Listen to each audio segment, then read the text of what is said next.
ਜਨ ਕੀ ਬਾਤ ਪ੍ਰੋਗਰਾਮ ਅਧੀਨ democratic foundation ਦੇ ਪੇਜ ਤੇ ਜੁੜੇ ਸਾਰੇ ਸਾਥੀਆਂ ਨੂੰ ਮੇਰਾ ਜੀ ਆਇਆਂ ਨੂੰ। ਮੈਂ ਤੁਹਾਡੇ ਸਾਹਮਣੇ ਅੱਜ ਫਿਰ ਸਤਨਾਮ ਸਿੰਘ ਆਪਣਾ ਇੱਕ ਮੁੱਦਾ ਲੈ ਕੇ ਹਾਜ਼ਰ ਹੋਇਆ। ਮੁੱਦਾ ਹੈ 20 ਲੱਖ ਕਰੋੜ ਰੁਪਏ ਦਾ ਪੈਕੇਜ ਮੋਦੀ ਸੁਣਚਣਾ।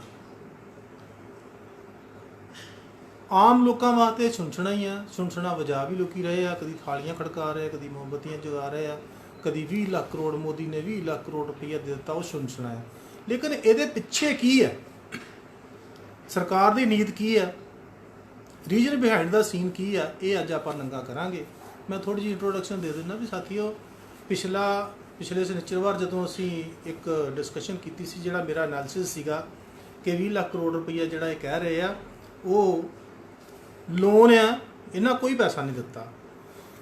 ਔਰ ਤੁਸੀਂ ਖੁਸ਼ ਹੋਵੋਗੇ ਇਸ ਗੱਲ ਦੇ ਕਿ ਅਸੀਂ ਜੇ ਪੰਜਾਬੀ 'ਚ ਇਹਦਾ ਐਨਾਲਿਸਿਸ ਕਰ ਰਹੇ ਹਾਂ ਤੇ ਜਿੰਨੇ ਵੱਡੇ ਐਨਾਲਾਈਜ਼ਰ ਨੇ, ਪ੍ਰਸੂਨ ਵਾਜਪਾਈ ਔਰ ਦਾ ਵਾਇਰ, ਇੱਦਾਂ ਦੇ ਹੋਰ ਕਈ ਚੈਨਲ ਨੇ, ਉਹਨਾਂ ਨੇ ਬਾਅਦ ਦੇ ਵਿੱਚ ਜਿਹੜੀ ਐਨਾਲਿਸਿਸ ਕੀਤਾ ਆ, ਸਾਰੇ ਦਾ ਸਾਰਾ ਹੀ ਸਾਡੇ ਵਾਂਗੂ ਹੀ ਕੀਤਾ ਗਿਆ। ਇਹ ਇਤਫਾਕ ਹੈ ਕਿ ਸਾਡੇ ਵਾਂਗੂ ਕੀਤਾ ਗਿਆ, ਕੋਈ ਏਡੀ ਗੱਲ ਨਹੀਂ ਹੈਗੀ। ਕਈ ਵਾਰੀ ਮਤਲਬ ਜਦੋਂ ਆਪਾਂ ਐਨਾਲਿਸਿਸ ਕਰਦੇ ਹਾਂ, ਗਹਿਰਾਈ ਨਾਲ ਵੇਖਦੇ ਹਾਂ, ਤੇ ਉਹ ਕਈ ਵਾਰੀ ਗੱਲਾਂ ਸਾਡੀਆਂ ਰਲ ਜਾਂਦੀਆਂ ਨੇ। ਅੱਜ ਵੀ ਅਸੀਂ ਅੱਜ ਜੋ ਆਪਾਂ ਕਰਾਂਗੇ, ਪਤਾ ਨਹੀਂ ਅੱਗੋਂ ਲੋਕੀ ਐਨਾਲਾਈਜ਼ਰ ਕਿਸ ਤਰ੍ਹਾਂ ਗੱਲ ਕਰਦੇ, ਲੇਕਿਨ ਅੱਜ ਅਸੀਂ ਸਾਰਿਆਂ ਤੋਂ ਪਹਿਲੇ ਆ ਕਿ ਜਿਹੜਾ ਇੱਦਾਂ ਦਾ ਐਨਾਲਾਈਜ਼ਰ ਕਰਨ ਲੱਗੇ ਆ ਕਿ ਰੀਜਨ ਬਿਹਾਈਂਡ ਦਾ ਸੀਨ। ਬੜੀ ਹੈਰਾਨੀ ਵਾਲੀ ਗੱਲ ਆ। ਤੁਸੀਂ ਦੇਖੋਗੇ ਕਿ ਜਿਹੜਾ ਅੱਜ ਮੈਂ ਐਨਾਲਿਸਿਸ ਆਪਾਂ ਕੋਸ਼ਿਸ਼ ਕੀਤੀ ਹੈ, ਉਹ ਕੀ ਆ, ਤੇ 20 ਲੱਖ ਕਰੋੜ ਰੁਪਏ ਦਾ ਪੈਕੇਜ ਕੀ ਬੋਲਦਾ, ਇਹ ਅੱਜ ਆਪਾਂ ਅੱਖਾਂ ਖੋਲ੍ਹਣ ਵਾਲਾ ਤੁਹਾਡੇ ਸਾਹਮਣੇ ਗੱਲ ਕਰਾਂਗੇ। ਔਰ ਸ਼ੁਰੂ ਆਪਾਂ ਕਰੀਏ ਕਿ ਰਿਜ਼ਰਵ ਬੈਂਕ ਆਫ ਇੰਡੀਆ ਹਰ 2 ਮਹੀਨੇ ਬਾਅਦ ਆਪਣੀ ਰਿਪੋਰਟ ਛਾਪਦਾ। ਉਹਨੂੰ ਕਹਿੰਦੇ ਆਪਾਂ ਬਾਈ ਮੰਥਲੀ ਰਿਪੋਰਟ, ਮੋਨਟਰੀ ਪਾਲਿਸੀ ਰਿਪੋਰਟ। ਹਰ 2 ਮਹੀਨੇ ਬਾਅਦ ਉਹ ਰਿਪੋਰਟ ਆਪਣੀ ਛਾਪਦਾ, ਉਹਨੂੰ ਕਹਿੰਦੇ ਆ ਬਾਈ ਮੰਥਲੀ ਮੋਨਟਰੀ ਪਾਲਿਸੀ ਸਟੇਟਮੈਂਟ। ਔਰ ਉਹਦੀ ਕਮੇਟੀ ਬਣਦੀ ਹੈ, ਉਹਨੇ ਇੱਕ ਰੈਜ਼ੋਲੂਸ਼ਨ ਪਾਉਂਦੀ ਆ, ਉਹ ਕਮੇਟੀ ਹੈਗੀ ਮੋਨਟਰੀ ਪਾਲਿਸੀ ਕਮੇਟੀ। ਉਹ ਰੈਜ਼ੋਲੂਸ਼ਨ ਪਾਉਂਦੀ ਹੈ 6 ਫਰਵਰੀ ਨੂੰ ਉਹਨੇ ਆਪਣੀ ਰਿਪੋਰਟ ਦਿੱਤੀ ਆ। ਉਹ ਰਿਪੋਰਟ ਨੂੰ ਆਪਾਂ ਨਜ਼ਰ ਮਾਰ ਲਈਏ, ਉਸ ਤੋਂ ਅੱਗੇ ਫਿਰ ਤੁਰਿਆ ਜਾਣਾ ਵਾ, ਕਿਉਂਕਿ ਸਾਨੂੰ ਦੇਸ਼ ਦੀ ਜਿਹੜੀ ਕੰਡੀਸ਼ਨ ਆ ਉਹਦੇ ਬਾਰੇ ਪਤਾ ਲੱਗ ਜੂਗਾ। ਉਹ ਜਿਹੜਾ ਵਰਲਡ ਬੈਂਕ ਆ ਸਾਡਾ, ਜਿਹੜਾ RBI ਹੈ, ਵਰਲਡ ਬੈਂਕ ਆਫ ਇੰਡੀਆ ਜਿਹੜਾ ਵਾ, ਉਹ ਸਾਰੇ ਸੰਸਾਰ ਦਾ ਐਨਾਲਿਸਿਸ ਕਰਕੇ ਰਿਪੋਰਟ ਛਾਪਦਾ ਹੈ, ਵਰਲਡ ਦੇ ਵਿੱਚ ਸਾਰੇ ਦੀ। ਲੇਕਿਨ ਅਸੀਂ ਸਿਰਫ ਇੰਡੀਆ ਦੀ ਗੱਲ ਕਰਾਂਗੇ, ਸਾਨੂੰ ਬਾਕੀਆਂ ਦੇ ਨਾਲ ਛੱਡ ਦਿੰਦੇ ਆਪਾਂ। ਇਹਦੀ ਉਹਨੇ ਜਿਹੜੀ ਡੋਮੈਸਟਿਕ ਇਕਨੋਮੀ ਦੀ ਗੱਲ ਕੀਤੀ ਹੈ, ਉਹ ਮੈਂ 2-4 ਗੱਲਾਂ ਤੁਹਾਡੇ ਸਾਹਮਣੇ ਲੈ ਕੇ ਆਵਾਂਗਾ। ਸਭ ਤੋਂ ਪਹਿਲੀ ਗੱਲ ਉਹਨੇ ਇਹ ਗੱਲ ਕਹੀ ਹੈ ਵੀ ਕੈਪੀਟਲ ਗੁੱਡਸ ਥੋੜੀਆਂ ਟਰਮਾਂ ਜਿਹੜੀਆਂ ਨੇ, ਮੈਂ ਪਹਿਲੀ ਗੱਲ ਦੱਸੀ ਸੀ ਵੀ ਇਹ ਜਿਹੜਾ ਟਰਮੀਨੋਲੋਜੀ ਆ, ਜਿਹੜੀ ਇਹ ਸਰਕਾਰ ਨੇ ਟਰਮੀਨੋਲੋਜੀ ਵਰਤ ਕੇ ਹੀ ਲੋਕਾਂ ਨੂੰ ਭੰਬਲ ਭੂਸੇ 'ਚ ਪਾਇਆ।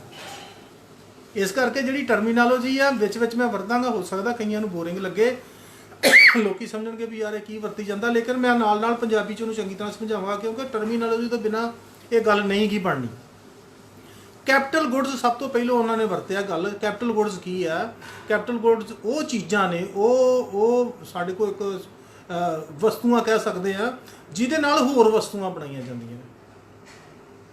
ਜਿਵੇਂ ਮਸ਼ੀਨਾਂ ਨੇ, ਕਈ ਸੰਦਰ ਨੇ, ਜਿਹਦੇ ਨਾਲ ਆਪਾਂ ਮਤਲਬ ਜਿਵੇਂ ਖਰਾਦ ਹੈ ਇੱਕ, ਉਹਦੇ ਨਾਲ ਹੋਰ ਕਈ ਚੀਜ਼ਾਂ ਬਣਾਉਂਦੇ ਆ, ਤੇ ਖਰਾਦ ਕੀ ਕੈਪੀਟਲ ਗੁੱਡਸ ਹੈ। ਬਹੁਤ ਸਾਰੇ ਜਿਹੜੇ ਕੈਪੀਟਲ ਗੁੱਡਸ ਆ, ਉਹ ਜਾਂ ਤਾਂ ਅਸੀਂ ਘਰ ਬਣਾਉਂਦੇ ਹਾਂ ਤੇ ਜਾਂ ਬਾਹਰੋਂ ਲੈ ਕੇ ਆਉਂਦੇ ਹਾਂ, ਬਾਹਰਲੇ ਦੇਸ਼ਾਂ ਦੇ ਵਿੱਚੋਂ। ਘਰ ਬਣਾਉਣ ਦਾ ਮਤਲਬ ਦੇਸ਼ ਵਿੱਚ ਬਣਾਉਂਦੇ ਆ, ਇੰਡੀਜੀਨੀਅਸ ਹੁੰਦੇ ਆ, ਤੇ ਜਾਂ ਇੰਪੋਰਟ ਕਰਦੇ ਆ। RBI ਕਹਿੰਦਾ ਵੀ ਕੈਪੀਟਲ ਗੁੱਡਸ ਜਿਹੜੇ ਨੇ ਉਹ ਨਵੰਬਰ-ਦਸੰਬਰ ਦੇ ਵਿੱਚ ਸਾਰਾ ਪਿਛਲਾ ਜਿਹੜਾ 2 ਮਹੀਨੇ ਦੀ ਆ ਜਾਂ ਪਿਛਲੀਆਂ ਸਾਰੀਆਂ ਰਿਕਾਰਡ ਆ, ਉਹ 'ਚ ਬਹੁਤ ਜ਼ਿਆਦਾ ਘਟ ਗਏ। ਬੜਾ ਨੋਟ ਕਰਿਓ ਕਿ ਜਿਨ੍ਹਾਂ ਤੋਂ ਇਹ ਚੀਜ਼ਾਂ ਬਣਾਉਣੀਆਂ ਨੇ, ਉਹ ਬਹੁਤ ਜ਼ਿਆਦਾ ਡਿਕਰੀਜ਼ ਕਰ ਗਏ। ਦੂਸਰੀ ਗੱਲ ਉਹ ਕਹਿੰਦਾ ਕਿ ਜਿਹੜੀ ਸਾਡੀ ਫਸਲ ਸੀ, ਰਬੀ ਕ੍ਰੌਪ ਜਿਹੜੀ ਅਸੀਂ ਬੀਜੀ ਆ, ਉਹਦਾ ਰਕਬਾ ਵਧਿਆ। ਦੇਖੋ ਫਸਲ ਦੀ ਜਿਹੜੀ ਗੱਲ ਮੈਂ ਕਰਨ ਲੱਗਾ ਨਾ, ਉਹਦਾ ਰਕਬਾ ਜਿਹੜਾ ਵਾ ਉਹ ਵਧਿਆ। ਉਹ ਕਿੰਨਾ? 9.5%। ਜਿਹੜਾ ਪਿਛਲੇ ਸਾਲ ਬੀਜੀ ਸੀ ਅਸੀਂ ਰਬੀ ਕੀ ਆ ਵੀ ਜਿਹੜੀ ਸਿਆਲ ਨੂੰ ਬੀਜਦੀਆਂ ਫਸਲਾਂ ਸੀ, ਜਿਵੇਂ ਕਣਕ ਆ, ਸਰੋਂ ਆ, ਇੱਦਾਂ ਦੀਆਂ ਜਿਹੜੀਆਂ ਸਾਰੀਆਂ, ਬਾਜਰਾ ਆ, ਇਹਦਾ ਰਕਬਾ ਜਿਹੜਾ 9.5% ਵਧਿਆ। ਰਕਬਾ ਵਧਣ ਦੇ ਨਾਲ ਜ਼ਰੂਰੀ ਨਹੀਂਗਾ ਕੋਈ ਝਾੜ ਵੀ ਵਧੇ, ਲੇਕਿਨ ਉਹਨੇ ਨਾਲ ਇਹ ਗੱਲ ਕਹੀ ਹੈ ਕਿ ਗੁੱਡ ਮੌਨਸੂਨ ਹੋਈਆਂ ਤੇ ਸਾਡੇ ਜਿਹੜੇ ਪਾਣੀ ਦਾ ਲੈਵਲ ਸੀ ਝੀਲਾਂ ਦੇ ਵਿੱਚ, ਉਹ ਵੀ ਵੱਧ ਗਿਆ। ਜਿਹੜੇ ਰਿਜ਼ਰਵਾਇਰ ਸੀ ਸਾਡੇ, ਜਿਹੜੀਆਂ ਝੀਲਾਂ ਬਣੀਆਂ ਹੋਈਆਂ, ਵੱਧ ਗਿਆ। ਉਹਦੇ ਨਾਲ ਬਿਜਲੀ ਪੈਦਾ ਹੋਈ, ਜ਼ਿਆਦਾ ਹੀ ਮਤਲਬ ਕਰ ਸਕਦੇ ਕੰਟੀਨਿਊਸਲੀ। ਔਰ ਸਾਡੇ ਕੋਲੋਂ ਇਰੀਗੇਸ਼ਨ ਜਿਹੜੀ ਫੈਸਿਲਿਟੀਆਂ ਵੱਧ ਗਈਆਂ, ਇਸ ਕਰਕੇ ਅਨੁਮਾਨ ਹੈ ਕਿ ਜਿਹੜੀ ਕਣਕ ਦੀ ਫਸਲ ਆ ਬਹੁਤ ਜ਼ਿਆਦਾ ਹੋਣੀ ਹੈ। ਔਰ ਤੁਸੀਂ ਵੇਖ ਵੀ ਰਹੇ ਹੋ ਕਿ ਬੰਪਰ ਪ੍ਰਾਈਸ ਹੋਈ ਆ, ਬੰਪਰ ਕ੍ਰੌਪ ਹੋਈ ਹੈ ਵੀਟ ਦੀ। ਅਗਲੀ ਗੱਲ ਉਹ ਕਹਿੰਦਾ ਵੀ ਹਾਰਟੀਕਲਚਰ ਬਾਗਬਾਨੀ, ਇਹ 'ਚ 0.8% ਵਧਿਆ। ਇਹਦੇ 'ਚ ਜੋ ਫਰੂਟ ਵਗੈਰਾ ਜਿਹੜੇ ਸੀਗੇ ਪ੍ਰੋਡਕਸ਼ਨ ਉਹਦੀ, ਵੈਜੀਟੇਬਲ ਪ੍ਰੋਡਕਸ਼ਨ ਜਿਹੜੀ ਸੀਗੀ ਉਹ 2.6% ਵਧੀ, ਕਿਉਂਕਿ ਸਾਡੇ ਕੋਲ ਟਮਾਟੋ, ਅਨੀਅਨ ਤੇ ਪੋਟੈਟੋ ਦੀ ਫਸਲ ਬਹੁਤ ਜ਼ਿਆਦਾ ਹੋਈ ਹੈ। ਇਹ ਸਾਰਾ ਰਿਲੇਟਡ ਹੈ, ਮੈਂ ਨਹੀਂ ਗਾ ਕਿ ਐਵੇਂ ਕਹੀ ਜਾ ਰਿਹਾ ਵਾਂ। ਇਹ ਨਾ ਨੋਟ ਕਰੀ ਜਾਓ, ਕੈਪੀਟਲ ਗੁੱਡਸ ਘਟੇ, ਫਸਲਾਂ ਦਾ ਝਾੜ ਸਾਰਾ ਸਾਡਾ ਵਧਿਆ। ਇੰਡਸਟਰੀ ਵੱਲੋਂ ਰੂਰਲ ਜਿਹੜੀ ਡਿਮਾਂਡ ਸੀਗੀ ਟਰੈਕਟਰਾਂ ਦੀ ਵਧੀ, ਤੇ ਜਿਹੜੇ ਮੋਟਰਸਾਈਕਲ ਹੀ ਉਹਨਾਂ ਦੀ ਘਟ ਗਈ। ਕਿ ਅਰਬਨ ਡਿਮਾਂਡ ਜਿਹੜੀ ਹੈ ਡੋਮੈਸਟਿਕ ਏਅਰ ਪੈਸੇਂਜਰ ਦੀ, ਉਹ ਵੀ ਵਧੀ। ਸਰਕਾਰ ਨੇ ਕੀ ਕੀਤਾ ਹੁਣ? ਇਹ ਤਾਂ ਆਮ ਜਿਹੜੀ ਗੱਲ ਸੀਗੀ, ਆਮ ਜਿਹੜੀ ਸਾਡੀ ਇੰਡਸਟਰੀਆਂ ਦੇ ਵਿੱਚ ਤੇ ਜਾਂ ਲੋਕਾਂ ਦੇ ਨਾਲ ਰਲਦੀਆਂ ਸੀਗੀਆਂ। ਔਰ ਕੀ ਆ ਵੀ ਜਿਹੜੇ 8 ਸੈਕਟਰ ਟੋਟਲ ਹੁੰਦੇ ਨੇ ਸਾਡੇ ਜਿਹੜੇ ਪ੍ਰੋਡਕਸ਼ਨ ਦੇ, ਉਹਨਾਂ 'ਚੋਂ 5 ਸੈਕਟਰਾਂ ਦਾ ਜਿਹੜਾ ਉਤਪਾਦਨ ਵਧਿਆ, ਬਾਕੀਆਂ ਦਾ ਨਹੀਂ ਵਧਿਆ। ਇੱਥੋਂ ਇਹ ਹੋਇਆ ਗੱਲ ਕਿ ਜਿਹੜੀ ਇੰਡਸਟਰੀ ਜਿਹੜੀ ਸੀਗੀ ਉਹਦਾ ਪ੍ਰੋਡਕਸ਼ਨ ਵੀ ਕੁਝ ਵਧਿਆ, ਫਸਲਾਂ ਦਾ ਪ੍ਰੋਡਕਸ਼ਨ ਵੱਧ ਗਿਆ, ਲੇਕਿਨ ਡਿਮਾਂਡ ਸਾਡੀ ਵੱਲੋਂ ਘਟ ਗਿਆ। ਡਿਮਾਂਡ ਜਿਹੜੀ ਆ ਬਹੁਤ ਜ਼ਿਆਦਾ ਘਟ ਗਈ, ਕਿਉਂਕਿ ਇਨਫਲੇਸ਼ਨ ਆ ਗਿਆ, ਡਿਮਾਂਡ ਘਟ ਗਈ। ਔਰ ਸਰਕਾਰ ਦਾ ਜਿਹੜਾ ਜੀ ਰੈਵਨਿਊ ਜਿਹੜਾ ਹੁੰਦਾ ਵਾ, ਖਰਚਾ ਜਿਹਨੂੰ ਕਹਿੰਦੇ ਆਪਾਂ ਰੈਵਨਿਊ ਐਕਸਪੈਂਡੀਚਰ ਬਾਰੇ ਵੀ ਆਪਾਂ ਯਾਦ ਕਰ ਲਿਆ, ਨੋਟ ਕਰ ਲਈ ਵੀ ਕੀ ਚੀਜ਼ ਆ। 2 ਤਰ੍ਹਾਂ ਦੇ ਖਰਚੇ ਕਰਦੇ ਆ। ਇੱਕ ਤਾਂ ਜਿਵੇਂ ਮੈਂ ਐਗਜ਼ਾਮਪਲ ਘਰ ਦੀ ਲੈਣਾ ਵੀ ਜਦੋਂ ਇਹ ਘਰ ਆ AC ਲੈਣ ਦਾ ਜੀ, ਉਹਦੇ ਨਾਲ ਸਾਨੂੰ ਫਾਇਦਾ ਕੀ ਹੋਊਗਾ ਕਿ ਅਸੀਂ ਗਰਮੀਆਂ ਤੋਂ ਬਚੇ ਰਵਾਂਗੇ। ਪੱਖਾ ਲੈਣ ਦਾ, ਫ੍ਰਿਜ ਲੈਣ ਦੀ, ਇੱਦਾਂ ਦੇ ਜਿਹੜੇ ਚੀਜ਼ਾਂ ਨੇ ਉਹ ਜਿਹੜਾ ਮਤਲਬ ਇੱਕ ਖਰਚਾ ਹੁੰਦਾ ਵਾ। ਇੱਕ ਖਰਚਾ ਹੁੰਦਾ ਵੀ ਹੋਟਲ ਤੋਂ ਜਾ ਕੇ ਰੋਟੀ ਖਾ ਲਈ, ਜਾਂ ਅਸੀਂ ਵੈਸੇ ਹੀ ਘੁੰਮ ਫਿਰ ਕੇ ਪੈਸੇ ਜਾੜ ਦਿੱਤੇ ਯਾਰਾਂ ਦੋਸਤਾਂ ਦੇ ਵਿੱਚ, ਦਾਰੂ ਪੀ ਲਈ ਜਾਂ ਇੱਦਾਂ ਦਾ। ਰੈਵਨਿਊ ਐਕਸਪੈਂਡੀਚਰ ਜਿਹੜਾ ਸੀਗਾ ਸਰਕਾਰ ਦਾ ਵਧਿਆ, ਔਰ ਰੋਬਸਟ ਸ਼ਬਦ ਵੀ ਬਹੁਤ ਜ਼ਿਆਦਾ ਵਧਿਆ। ਸਾਥੀਓ ਇਹ ਗੱਲ ਹੁਣ ਨੋਟ ਕਰ ਲਓ ਚੰਗੀ ਤਰ੍ਹਾਂ ਕਿ ਰੈਵਨਿਊ ਐਕਸਪੈਂਡੀਚਰ ਸਰਕਾਰ ਦਾ ਵਧਿਆ, ਪ੍ਰੋਡਕਸ਼ਨ ਵਧਿਆ, ਇੰਡਸਟਰੀਆਂ ਦਾ ਡਿਮਾਂਡ ਘਟ ਗਈ। ਇੱਕ ਫਿਸਕਲ ਡੈਫਿਸਿਟ ਇੱਕ ਟਰਮ ਹੁੰਦੀ ਹੈ, ਉਹ ਕੀ ਚੀਜ਼ ਆ ਕਿ ਜਿਹੜਾ ਸਾਡਾ ਖਰਚਾ ਕਿੰਨਾ ਤੇ ਆਮਦਨ ਕਿੰਨੀ ਹੈ। ਤੇ ਸਾਡੇ ਦੇਸ਼ 'ਚ ਹਮੇਸ਼ਾ ਸਟੇਟਾਂ ਵਿੱਚ ਵੀ ਇਸ ਤਰ੍ਹਾਂ ਹੀ ਆ ਕਿ ਫਿਸਕਲ ਡੈਫਿਸਿਟ ਰਹਿੰਦਾ ਹੈ, ਕਿ ਮਤਲਬ ਸਾਡਾ ਖਰਚਾ ਜ਼ਿਆਦਾ ਤੇ ਆਮਦਨੀ ਘੱਟ ਹੁੰਦੀ ਹੈ। ਖਰਚਾ ਜ਼ਿਆਦਾ ਤੇ ਆਮਦਨੀ ਘੱਟ ਆ। ਹੁਣ ਇਹਦਾ ਬੈਲੈਂਸ ਰੱਖਣਾ ਹੁੰਦਾ ਵਾ, ਕਿਉਂਕਿ ਇੱਕ ਸਾਡੇ ਕੋਲ 2003 ਦੇ ਵਿੱਚ ਜਸਵੰਤ ਸਿਨਹਾ ਨੇ ਇੱਕ ਪੇਸ਼ ਕੀਤਾ ਸੀਗਾ ਬਿੱਲ, ਤੋਂ ਪਾਸ ਹੋ ਗਿਆ ਸੀਗਾ। ਉਹ ਬਿੱਲ ਕੀ ਚੀਜ਼ ਹੈ? FRBM ਬਿੱਲ ਕਹਿੰਦੇ ਆ ਉਹਨੂੰ, ਉਹ ਵੀ ਨੋਟ ਕਰ ਲਈਏ ਆਪਾਂ, fiscal responsibility and budget management bill act. ਉਹ ਜਿਹੜਾ ਐਕਟ ਆ ਉਹ ਕੀ ਚੀਜ਼ ਆ ਵੀ 3% ਤੋਂ ਵੱਧ GDP ਜਿੰਨੀ ਸਾਡੀ ਆਮਦਨ ਆ, GDP ਮਤਲਬ ਗ੍ਰੋਸ ਡੋਮੈਸਟਿਕ ਪ੍ਰੋਡਕਟ, ਆਮਦਨ ਜਿਹੜੀ ਅਸੀਂ ਮੰਨਦੇ ਆ, ਜੋ ਸਾਡੇ ਕੋਲ ਮਤਲਬ ਪ੍ਰੋਡਕਟ ਹੈਗੇ ਨੇ ਉਹਨੂੰ ਹੀ ਆਮਦਨ ਮੰਨਦੇ। 3% ਤੋਂ ਵੱਧ ਨਹੀਂ ਹੋਣਾ ਚਾਹੀਦਾ। ਲੇਕਿਨ ਇਹ ਜਿਹੜਾ ਬਜਟ ਆ ਉਹਦੇ 'ਚ ਅਸੀਂ 3% 8 ਮਿਲ ਲਿਆ। ਇਹਦਾ ਮਤਲਬ ਫਿਸਕਲ ਡੈਫਿਸਿਟ ਸਾਡਾ ਪਹਿਲਾਂ ਜ਼ਿਆਦਾ ਸੀਗਾ, ਰੈਵਨਿਊ ਐਕਸਪੈਂਡੀਚਰ ਸਾਡਾ ਵੈਸੇ ਬਹੁਤ ਜ਼ਿਆਦਾ ਸੀਗਾ। ਇਹਦਾ ਮਤਲਬ ਸਰਕਾਰ ਕੋਲ ਕੋਈ ਪੈਸਾ ਨਹੀਂ ਸੀ। 2 ਗੱਲਾਂ ਇੱਥੇ ਆਈ ਜਾਂਦੀਆਂ ਨੇ, ਇੰਡਸਟਰੀ ਡਾਊਨ ਹੋ ਗਈ, ਸਰਕਾਰ ਕੋਲ ਕੋਈ ਪੈਸਾ ਨਹੀਂ। ਇਹ 2 ਗੱਲਾਂ ਦਾ, ਇਹਨਾਂ ਗੱਲਾਂ ਸਾਰੀਆਂ ਤੋਂ ਜਿਹੜੀ 6 ਫਰਵਰੀ ਦੀ ਰਿਪੋਰਟ ਆ RBI ਦੇ ਤੋਂ 2 ਗੱਲਾਂ ਸਾਹਮਣੇ ਆਉਂਦੀਆਂ ਕਿ ਇੰਡਸਟਰੀ ਡਾਊਨ ਹੋ ਗਈ ਤੇ ਸਰਕਾਰ ਕੋਲ ਕੋਈ ਪੈਸਾ ਨਹੀਂ। ਹੁਣ ਦੋਨੇ ਗੱਲਾਂ ਜਿਹੜੀਆਂ ਨੇ, ਜਦੋਂ ਪੈਸਾ ਨਾ ਹੋਵੇ ਤਾਂ ਸਰਕਾਰ ਨੇ ਪੈਸੇ ਕਿੱਥੋਂ ਲੈਣੇ ਆ? ਜਾਂ ਤਾਂ ਟੈਕਸਾਂ ਤੋਂ ਆਉਂਦੇ ਆ, ਤੇ ਜਾਂ ਫਿਰ ਉਹ ਕਰਜ਼ਾ ਚੁੱਕਦੀ ਹੈ। ਕਰਜ਼ਾ ਚੁੱਕ ਨਹੀਂ ਸਕਦੀ ਕਿਉਂਕਿ FRBM ਜਿਹੜਾ ਐਕਟ ਲਾਗੂ ਹੋਇਆ ਉਹਦੇ ਅਧੀਨ 3% ਤੋਂ ਵੱਧ ਉਹ ਫਿਸਕਲ ਡੈਫਿਸਿਟ ਨਹੀਂ ਹੋਣਾ ਚਾਹੀਦਾ। ਇਸ ਕਰਕੇ ਕਰਜ਼ਾ ਨਹੀਂ ਚੁੱਕ ਸਕਦੀ। ਇਹ ਉੱਤੇ ਕੰਡੀਸ਼ਨ ਲੱਗੀ ਹੋਈ ਹੈ, ਕਿਉਂਕਿ ਪਹਿਲਾਂ ਹੀ ਕਰਜ਼ਾਈ ਹੈ, ਟੈਕਸਾਂ ਨਾਲ ਗੱਲ ਨਹੀਂ ਸੀ ਬਣਦੀ। ਬਾਰੋਇੰਗ ਕਰ ਨਹੀਂ ਸਕਦੀ, ਬਾਰੋਇੰਗ ਦਾ ਮਤਲਬ ਕਰਜ਼ਾ ਨਹੀਂ ਚੁੱਕ ਸਕਦੀ। ਇਹ ਗੱਲ ਨੋਟ ਰੱਖਿਓ, ਕਿਉਂਕਿ ਅੱਗੇ ਆਪਾਂ ਵਰਤਣੀ ਹੈ। ਅਗਲੀ ਯਾਰ ਜਦੋਂ ਇਕਨੋਮੀ ਸਲੰਪ 'ਚ ਆ ਗਈ ਤੇ ਕੰਪਨੀਆਂ ਜਿਹੜੀਆਂ ਨੇ ਉਹ ਦਿਵਾਲੀਏ ਦੇ ਕਗਾਰ ਤੇ ਆ ਗਈਆਂ। ਜਦੋਂ ਵੀ ਕੰਪਨੀਆਂ ਦਿਵਾਲੀਏ ਦੇ ਕਗਾਰ ਤੇ ਹੁੰਦੀਆਂ ਨੇ ਤੇ RBI ਇੱਕ ਇਹੋ ਜਿਹੇ ਮੇਜਰਸ ਲੈਂਦਾ ਆ ਜਿਹਦੇ ਨਾਲ ਲਿਕੁਇਡਿਟੀ, ਜਿਹੜਾ ਪੈਸਾ ਵਾ, ਉਹ ਬੈਂਕਾਂ ਕੋਲ ਜ਼ਿਆਦਾ ਆ ਜਾਏ, ਤਾਂ ਕਿ ਬੈਂਕ ਜਿਹੜੇ ਆ ਲੋਨ ਦੇ ਸਕਣ ਕੰਪਨੀਆਂ ਨੂੰ, ਕੰਪਨੀਆਂ ਦਿਵਾਲੀਆ ਨਾ ਹੋਣ। ਪਹਿਲਾ ਸਟੈਪ ਹੁਣ ਲੈ ਲਈਏ। ਦੇਖੋ ਇਹ ਕਰੋਨਾ ਵਾਲੀ ਗੱਲ ਨਹੀਂ ਹੈਗੀ, ਕਰੋਨਾ ਤਾਂ ਬਾਅਦ 'ਚ ਆਇਆ।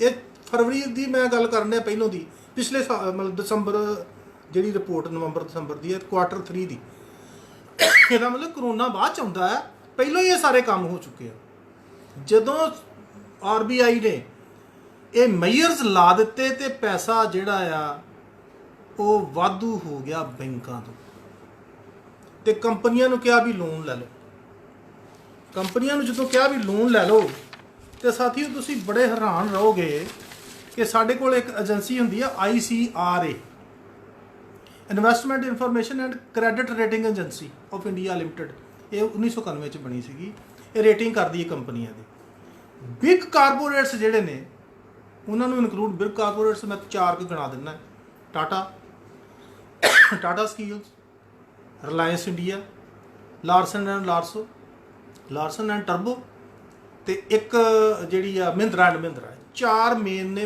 उपर दियाँ बाकी थले ने बहुत ज़्यादा वो भी मैं दसदा ICRA लिमिटेड ने गल कही भी 328 कंपनियां सरकार ने लोन दिता सॉरी RBI ने लोन दिता ये करोना तो पहलों की गल ही है जी मैं गल कर रहा 328 कंपनियां जिहदे विच वड्डियां कंपनियां ने उन्होंने लोन दिता तो रिपोर्ट की है कि मार्च 13/2020 तक 13 मार्च 2020 तक कंपनी ते लोकां वाल इंडिविजुअल वाल जिहड़ा लोन सीगा आउटस्टैंडिंग लोन वो 100 लाख 80,000 लाख करोड़ देखो फिगर तुसीं नोट कर लियो जिहड़ा 13 मार्च 2020 नूं सॉरी मैनूं थोड़ी जी खांसी जी हुंदी है 13 मार्च 2020 तक नूं जिहड़ा आउटस्टैंडिंग लोन सीगा लोकां वाल ते कंपनियां वाल वो सीगा 100,80,000 लाख करोड़ ये तो 20 लाख करोड़ का पैकेज है ना जिहड़ा लोन सीगा इंडिविजुअल ने कितना लोन लैना हुंदा कि माड़ा मोटा हाउस लोन होगा कंपनी मान लो तुसीं कंपनियां वाली है 100,80,000 लाख करोड़ नोट करके रखियो फिगर जी एक कंपनियां नूं लोन दे दिता ये एक रीफाइनेंस विंडो होंदी है वो रीफाइनेंस विंडो का मतलब है भी वो कंपनियां डुब ना जाण उन्होंने दोबारा लोन दे दिंदे भी लो बई तुसीं खड़े हो जाओ ये लिक्विडिटी जिहड़ी वधी आ जिहड़ा पैसा जिहड़ा बैंकों को वधिया सीगा वो लोन के रूप दे विच वड्डियां इंडस्ट्रियां नूं दे दिता गया MSME की नहीं मैं गल कर रहा उत्थे मैं बाद च आउने मैं रीजन बिहाइंड की गल कर रहा मैं तुहानूं 20 लाख करोड़ का जिहड़ा पैकेज है उहदे पिछे की है RBI का जिहड़ा लिक्विडिटी अरेंजमेंट सीगा उहदा तुहानूं हुण पता लग गया वा भई वो करोना का जिहड़ा माड़ा मोटा सीगा उहदी छड्ड दिओ तुसीं गल उहदे तो पहलों 328 कंपनियां नूं 100,80,000 करोड़ रुपया RBI दे चुका सी वड्डे बैंकों के थ्रू हुण समस्या तो असल दे विच इह सीगी कि जे जग जार हुंदी गल ए लोकां नूं जे पता लगदा अच्छा इहदे नाल एक गल होर भी NPA बारे तुसीं सुणिया होगा नॉन परफॉर्मेंस एसेट जिहड़े आ ये की है भी जो लोकी बैंक जां कंपनियां दिवालिया हो जांदियां ते उन्हां नूं MPA घोषित कर दिता जाता है और मार्च 2018 दे विच ਜਿਹੜੀਆਂ ਕਮਰਸ਼ੀਅਲ ਬੈਂਕ ਦੇ ਵਿੱਚ ਕੋਲ ਜਿਹੜੀਆਂ NPA ਸੀਗੀਆਂ ਉਹ ਹੈਗੀਆਂ 10,30,000 ਕਰੋੜ ਔਰ ਪਬਲਿਕ ਸੈਕਟਰ ਬੈਂਕ ਦੀਆਂ ਸੀਗੀਆਂ 8,90,000 ਕਰੋੜ ਇਹਦਾ ਮਤਲਬ ਦਿਵਾਲੀਆ ਪਹਿਲੋਂ ਹੋਈਆਂ ਸੀਗੀਆਂ ਲੇਕਿਨ 100,80,000 ਕਰੋੜ ਰੁਪਈਆ ਜਦੋਂ ਦੇ ਦਿੱਤਾ ਫਿਰ ਕੋਈ ਦਿਵਾਲੀਆ ਨਹੀਂ ਰਹਿੰਦਾ ਫਿਰ ਉਹ ਉੱਠ ਪੈਂਦੀਆਂ ਨੇ ਕੰਪਨੀਆਂ ਉੱਠ ਕੀ ਪੈਂਦੀਆਂ ਨੇ ਹੁਣ ਮੈਂ ਯਾਰ ਗੱਲ ਅਸਲ ਦੇ ਵਿੱਚ ਇਹ ਵੀ ਪ੍ਰੋਡਕਸ਼ਨ ਤੇ ਮੈਂ ਦੱਸ ਦਿੱਤਾ ਵੀ ਪ੍ਰੋਡਕਸ਼ਨ ਹੋਈ ਜਾਂਦੀ ਸੀ ਡਿਮਾਂਡ ਹਾਨੀ ਸੀਗੀ ਤੇ ਕੰਪਨੀਆਂ ਨੇ ਸੋਚਿਆ ਵੀ ਜੇ ਡਿਮਾਂਡ ਹੀ ਨਹੀਂ ਤੇ ਅਸੀਂ ਬਣਾਉਣਾ ਕੀ ਹੈ ਕਾਹਦੇ ਵਾਸਤੇ ਬਣਾਈਏ ਐਸੀ ਚੀਜ਼ਾਂ ਵੱਡੀਆਂ ਕੰਪਨੀਆਂ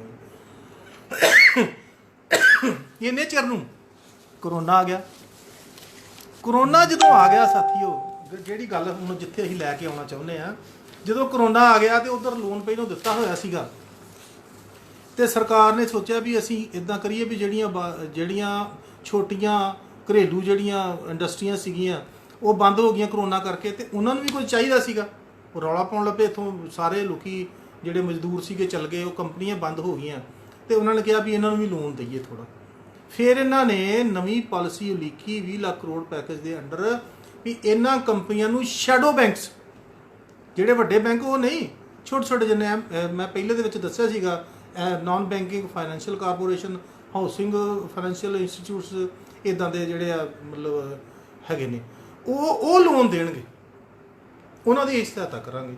MSME ਦੀ, ਉਹ ਛੋਟੀਆਂ ਜਿਹੜੀਆਂ ਕੰਪਨੀਆਂ, ਘਰੇਲੂ ਕੰਪਨੀਆਂ ਨੇ, ਉਹਨਾਂ ਨੂੰ ਲੋਨ ਦੇਣਗੇ। ਇਹਦਾ ਮਤਲਬ ਇਹ ਆ ਵੀ ਅਸਲੀ ਲੋਨ ਜਿਹੜਾ ਸੀਗਾ 100,80,000 ਕਰੋੜ ਰੁਪਈਆ ਵੱਡੀਆਂ ਕੰਪਨੀਆਂ ਨੂੰ ਦੇ ਚੁੱਕੇ ਸੀਗੇ।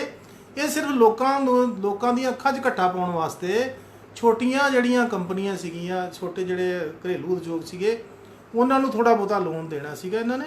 ਇਸ ਕਰਕੇ ਸਾਰਾ ਉਹਨਾਂ ਨੇ ਪੈਕੇਜ ਅਨਾਉਂਸ ਕੀਤਾ ਸੀਗਾ ਤਾਂ ਕਿ ਲੋਕੀ ਰੌਲਾ ਨਾ ਪਾਉਣ। ਅਸਲੀ ਗੱਲ ਜਿਹੜੀ ਸੀ, ਵੱਡੀਆਂ ਕੰਪਨੀਆਂ ਨੂੰ ਜਿਹੜਾ ਪੈਸਾ ਬੈਂਕਾਂ 'ਚ ਵਾਧੂ ਜਮ੍ਹਾਂ ਹੋਇਆ ਸੀ, ਉਹ ਵੱਡੀਆਂ ਕੰਪਨੀਆਂ ਹੁਣ ਇੱਥੇ ਯਾਦ ਰੱਖੋ ਵੀ ਵੱਡੀਆਂ ਕੰਪਨੀਆਂ ਕੋਲ ਜਦੋਂ ਪੈਸਾ ਆ ਗਿਆ, ਜਿਹੜਾ 20 ਲੱਖ ਕਰੋੜ ਰੁਪਈਆ ਇਹਨਾਂ ਨੇ ਪੈਕੇਜ ਅਨਾਉਂਸ ਕੀਤਾ ਸੀਗਾ, ਤੇ ਆਖਰੀ ਚੌਥੇ ਟਰਾਂਸ ਵਿੱਚ, ਟਰਾਂਸ ਦਾ ਮਤਲਬ ਹੈ ਵੀ ਜਿਹੜੇ ਇਹ ਚੌਥੀ ਕੜੀ ਦੇ ਵਿੱਚ ਵੀ ਕੁਝ ਪੈਸੇ ਰੋਜ਼ ਅਨਾਉਂਸ ਕਰਦੇ ਸੀਗੇ, ਚੌਥੀ ਜਿਹੜੀ ਕਿਸ਼ਤ ਸੀਗੀ ਉਹਦੇ ਵਿੱਚ ਇਹਨਾਂ ਨੇ ਅਨਾਉਂਸ ਕੀਤਾ ਵੀ PSU ਪਬਲਿਕ ਸੈਕਟਰ ਅੰਡਰਟੇਕਿੰਗ ਜਿਹੜੇ ਨੇ, ਉਹਨਾਂ ਨੂੰ ਅਸੀਂ ਪ੍ਰਾਈਵੇਟ ਲੋਕਾਂ ਵਾਸਤੇ ਖੋਲ੍ਹਾਂਗੇ। ਬੜੀ ਇੰਪੋਰਟੈਂਟ ਗੱਲ ਹੈ, ਮੈਂ ਨਾਲ ਜੋੜ ਰਿਹਾ ਇਹ ਕਿ ਪ੍ਰਾਈਵੇਟ ਲੋਕਾਂ ਵਾਸਤੇ ਖੋਲ੍ਹ ਰਹੇ ਹਾਂ। PSU ਜਿਹੜੇ ਨੇ ਉਹ ਕਿਹੜੇ ਨੇ? PSU ਜਿਹੜੇ ਨੇ ਉਹ ਸਾਡੇ ਕੋਲੋਂ, ਉਹਨਾਂ ਨੂੰ ਮੈਂ ਥੋੜ੍ਹਾ ਜਿਹਾ ਨੋਟ ਕਰ ਦਿੰਦਾ, ਬੜੇ ਇੰਪੋਰਟੈਂਟ PSU ਨੇ। ਕੋਲ ਦੇ, mineral, defence production, air production और air defence production, air space management, airports, power distribution company, space ते एटॉमिक एनर्जी। मैनू इदा याद नहीं सी, मैं इस करके पढ़ के बोल रहा, मैं फिर बोल दिना।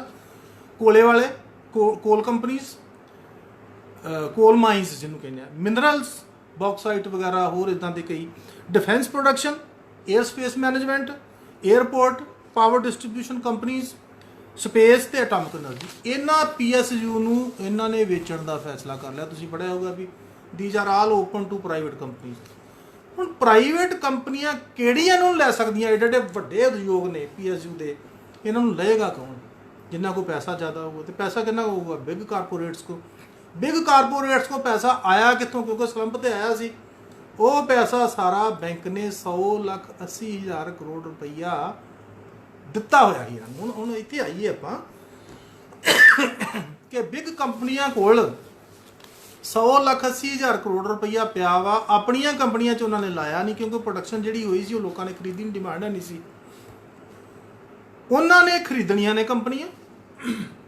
ਰੀਜਨ ਕੀ ਹੈ? ਹੁਣ ਮੈਂ ਜਿਹੜੀ ਗੱਲ ਦੱਸਣ ਲੱਗਾ, ਇਹ ਕਹਿ ਰਹੇ ਆਤਮ ਨਿਰਭਰ ਭਾਰਤ ਅਭਿਆਨ, ਮੈਂ ਇਸ ਗੱਲ ਤੇ ਲੈ ਕੇ ਆਉਣਾ ਚਾਹੁੰਦਾ ਵਾਂ। ਬਿਗ ਕਾਰਪੋਰੇਸ਼ਨ ਦੇ ਕੋਲ ਲੋਨ ਦਾ ਪੈਸਾ ਹੈ, ਉਹਨਾਂ PSU ਖਰੀਦਣੀਆਂ। ਜਦੋਂ PSU ਖਰੀਦਣੀਆਂ, ਬੋਲੀ ਲੱਗਣੀਆਂ, ਤੇ ਜਿਹੜੇ ਪੈਸੇ ਆ,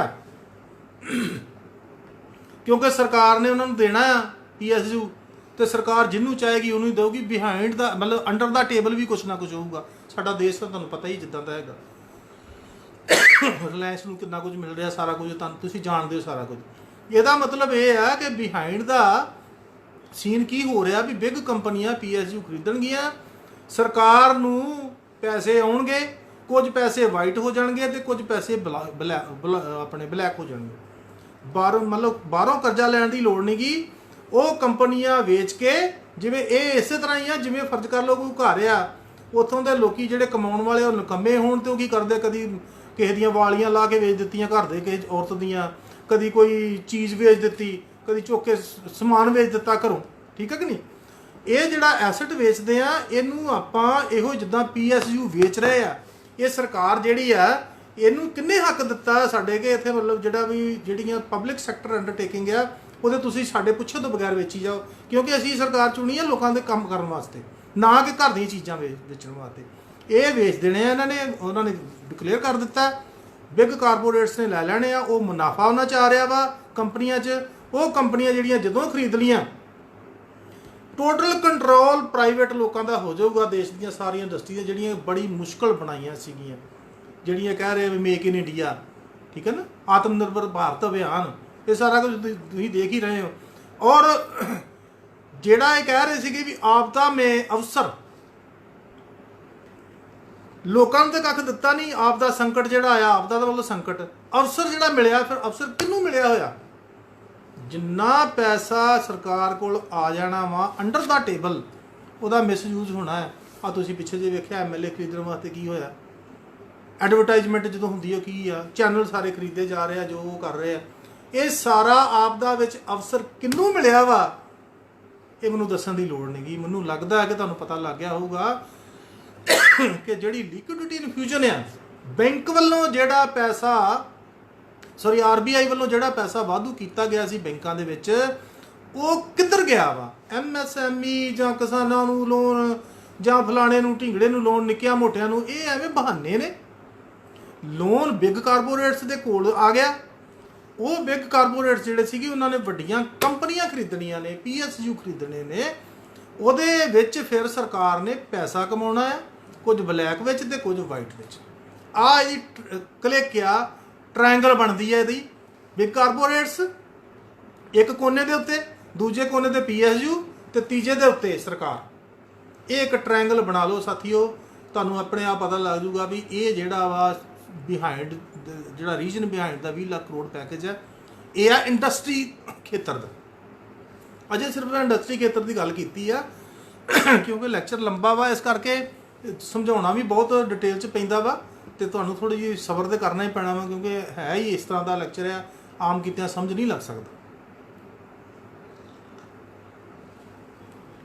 ਅਗਲੀ ਗੱਲ ਕਰੀਏ ਐਗਰੀਕਲਚਰ ਦੀ। 2-4 ਹੀ ਮੇਨ ਪੁਆਇੰਟ ਨੇ, ਬਾਕੀ ਤਾਂ ਐਵੇਂ ਅਥਰੂ ਪੁੰਜਣ ਵਾਲੀ ਗੱਲ ਆ। ਐਗਰੀਕਲਚਰ ਦੇ ਵਿੱਚ ਇਹਨਾਂ ਨੇ ਕੀਤਾ ਕੀ ਆ?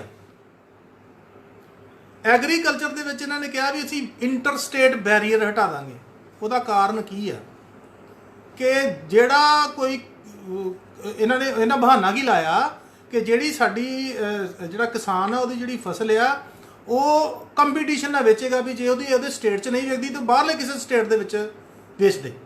ਮੈਨੂੰ ਇੱਕ ਗੱਲ ਦੱਸੋ, ਵਿਚਾਰਾ ਕਿਸਾਨ ਜਦੋਂ ਫਸਲ ਵੱਢਦਾ ਉਹ ਇਹੋ ਹੀ ਚਾਹੁੰਦਾ ਵੀ ਲਾਗੇ ਛਾਗੇ ਮੇਰੀ ਬਹੁਤ ਜਲਦੀ ਫਸਲ ਵਿਕ ਜੇ ਤੇ ਮੇਰੇ ਘਰ ਪੈਸੇ ਆਉਣ, ਤਾਂ ਕਿ ਜਿਹੜਾ ਮੇਰਾ ਵਿਚਾਰਾ ਗੁਜ਼ਾਰਾ ਉਹ ਆਰਾਮ ਦੇ ਨਾਲ ਹੋਵੇ। ਇੱਕ ਗੱਲ ਮੈਂ ਇੱਥੇ ਨੋਟ ਕਰ ਦਿੰਦਾ ਵੀ ਜਿੰਨੇ ਖੇਤੀ ਖੇਤਰ ਨਾਲ ਲੋਕੀ ਕਿਸਾਨ ਜੁੜੇ ਹੋਏ ਆ, 85% ਲੋਕੀ ਇਹੋ ਜਿਹੇ ਨੇ ਜਿਹੜੇ ਸਮਾਲ ਤੇ ਮਾਰਜਨਲ ਨੇ। ਸਮਾਲ ਤੇ ਮਾਰਜਨਲ ਦਾ ਮਤਲਬ ਆ ਜਿਨ੍ਹਾਂ ਦੀ 2.5 ਕਿੱਲੇ ਜ਼ਮੀਨ ਹੈ ਜਾਂ 5 ਕਿੱਲੇ ਵੱਧ ਤੋਂ ਵੱਧ। ਯਾਰ ਜਿਹਦੀ 2.5 ਕਿੱਲੇ ਜ਼ਮੀਨ ਆ ਜਾਂ 5 ਕਿੱਲੇ ਜ਼ਮੀਨ ਆ, ਉਹ ਇੰਟਰਸਟੇਟ ਕਿੱਥੋਂ ਜਾਊਗਾ ਵੇਚਣ? ਉਹ ਕਿੱਥੇ, ਕਿੰਨਾ ਕਿਰਾਇਆ ਲਾਊਗਾ, ਕਿੱਦਾਂ ਜਾਊਗਾ? ਪਹਿਲੀ ਗੱਲ ਤੇ ਇਹ ਆ, ਪਤਾ ਨਹੀਂ ਕਿਹੜੇ ਸੁਪਨਿਆਂ 'ਚ ਫਿਰਦੇ ਆ। ਲੇਕਿਨ ਇੱਥੇ ਮੈਂ ਤੁਹਾਨੂੰ ਦੱਸਾਂਗਾ ਵੀ ਇਹਨਾਂ ਦੀ ਸਾਜ਼ਿਸ਼ ਕੀ ਆ, ਖਾਸ ਕਰਕੇ ਉਹ ਜ਼ਰੂਰੀ ਹੈ ਸਾਜ਼ਿਸ਼ ਦੀ ਗੱਲ ਜਿਹੜੀ ਮੈਂ ਅੱਜ ਉਘਾੜਨਾ ਚਾਹੁੰਦਾ। ਇੱਕ ਇੰਟਰਸਟੇਟ ਦੀ ਗੱਲ ਕੀਤੀ, ਦੂਸਰੀ ਇਹਨਾਂ ਨੇ ਟੈਂਡਰ ਦੀ ਗੱਲ ਕੀਤੀ ਹੈ ਕਿ ਬਿਜ਼ਨਸ ਹੋਏਗਾ। ਕਿਸਾਨ ਨੇ ਮੈਨੂੰ ਦੱਸੋ ਪਹਿਲਾਂ ਵੀ ਉੱਥੇ ਕੰਪਿਊਟਰ ਫੜਿਆ, ਲੈਪਟਾਪ ਫੜਿਆ, ਕਿ ਉਹ ਰੋਜ਼ ਵੇਖੇਗਾ ਵੀ ਕਿਹੜੇ ਸ਼ਹਿਰ ਦੇ ਵਿੱਚ, ਇੰਡੀਆ ਦੇ ਵਿੱਚ, ਕੀ ਤਾਮਿਲਨਾਡੂ ਤੇ ਬੰਗਲੁਰੂ ਦੇ ਵਿੱਚ ਕਿੰਨਾ ਰੇਟ ਹੈ ਜੀ, ਬੰਬੇ 'ਚ ਕਿੰਨਾ ਰੇਟ ਹੈ ਜੀ, ਕੀ ਉਹ ਕਲਕੱਤਾ 'ਚ ਵੇਖੂਗਾ ਰੇਟ? ਜਿਹੜਾ ਬੰਦਾ ਜਿੱਥੇ ਰਹਿੰਦਾ ਉਹ ਵੱਧ ਤੋਂ ਵੱਧ 5-7 ਕਿਲੋਮੀਟਰ ਤੋਂ ਵੱਧ ਨਹੀਂ ਜਾਂਦਾ ਆਪਣੀ ਫਸਲ ਲੈ ਕੇ, ਉਹ ਬਿਜ਼ਨਸ ਕਿੱਥੋਂ ਕਰੂਗਾ? ਇਹ ਦੋ ਗੱਲਾਂ ਨੋਟ ਕਰਕੇ ਰੱਖਿਓ ਕਿਉਂਕਿ ਇਹਨਾਂ ਨੂੰ ਮੈਂ ਅੱਗੇ ਵਰਤਣਾ ਹੈ। ਤੀਸਰੀ ਇਹਨਾਂ ਨੇ ਗੱਲ ਕੀਤੀ ਹੈ ਮਾਈਕਰੋ, ਸੌਰੀ ਇੱਕ ਮਿੰਟ ਨੂੰ ਦੇਖ ਲੈਣ ਦਿਓ। ਤੀਸਰੀ ਗੱਲ ਹੈਗੀ ਕਿਸਾਨਾਂ ਦੀ ਜਿਹੜੀ ਗੱਲ ਆ, ਛੋਟੇ ਛੋਟੇ ਮਤਲਬ ਇਹਨਾਂ ਨੇ ਕਿਹਾ ਵੀ ਐਂਟਰਪ੍ਰਾਈਜ਼ਸ ਬਣਾਵਾਂਗੇ। ਉਹਦੀ ਮੈਂ ਇੱਕ ਟਰਮ ਹੈ ਇਹਨਾਂ ਨੇ ਜਿਹੜੀ ਦਿੱਤੀ ਹੈ ਮੈਨੂੰ ਜਰਾ ਉਹਦੀ, ਹਾਂ ਉਹ ਟਰਮ ਹੈਗੀ ਆ ਮਾਈਕਰੋ ਫੂਡ ਐਂਟਰਪ੍ਰਾਈਜ਼ਸ। ਇਹਦਾ ਮੈਂ ਮਤਲਬ ਸਮਝਾਦਾ ਕਿ ਕਲਸਟਰ ਬਣਨਗੇ, ਜਿਵੇਂ 10-10 15-15 ਪਿੰਡਾਂ ਦੇ ਤੇ ਇੱਕ ਮੰਡੀ ਲੱਗੇਗੀ, ਉੱਥੇ ਉਹ ਲੈ ਕੇ ਆਉਣਗੇ। ਵਿੱਚੋਂ ਆ FCI ਵਗੈਰਾ ਦਾ ਜਿਹੜੇ ਡਿਪਾਰਟਮੈਂਟ ਹੈ ਖਤਮ ਹੋ ਜਾਣਗੇ, ਇਹਨਾਂ ਦੀਆਂ ਨੌਕਰੀਆਂ ਖਤਮ ਹੋ ਜਾਣਗੀਆਂ, ਛੋਟੇ ਛੋਟੇ ਜਿਹੜੇ ਆੜਤੀਏ ਉਹ ਖਤਮ ਹੋ ਜਾਣਗੇ ਤੇ ਵੱਡੀ ਮੰਡੀ ਲੱਗੇਗੀ 10-10 ਪਿੰਡਾਂ ਦੀ। ਹੁਣ ਇਹਨਾਂ ਦੇ ਕਲਿੱਕ ਸੁਣ ਲਓ, ਮੈਂ ਜਿਹੜੀ ਗੱਲ ਦੱਸਾਂ ਅਸਲੀ ਗੱਲ ਕੀ ਹੈ। ਵੱਡੇ ਵੱਡੇ ਸ਼ਾਹੂਕਾਰ ਜਿਹੜੇ ਆ ਜਿਨ੍ਹਾਂ ਕੋਲ ਪੈਸਾ ਆ, ਉਹ ਪਿੰਡ 'ਚ ਆਉਣਗੇ, ਕਿਸਾਨ ਨੂੰ ਕਹਿਣਗੇ ਭਾਈ ਆਹ ਫਸਲ ਤੂੰ ਬੀਜ ਤੇ ਤੈਨੂੰ ਇੰਨੇ ਪੈਸੇ ਫਸਲ ਦੇ ਦਿਆਂਗੇ। ਪੁੱਕਾ ਬੀਜਣ ਲੱਗੇ। ਉਹ ਫਿਰ ਕੀ ਕਰੇਗਾ ਵੀ ਸਾਰੀ ਫਸਲ ਜਦੋਂ ਚੱਕੇਗਾ,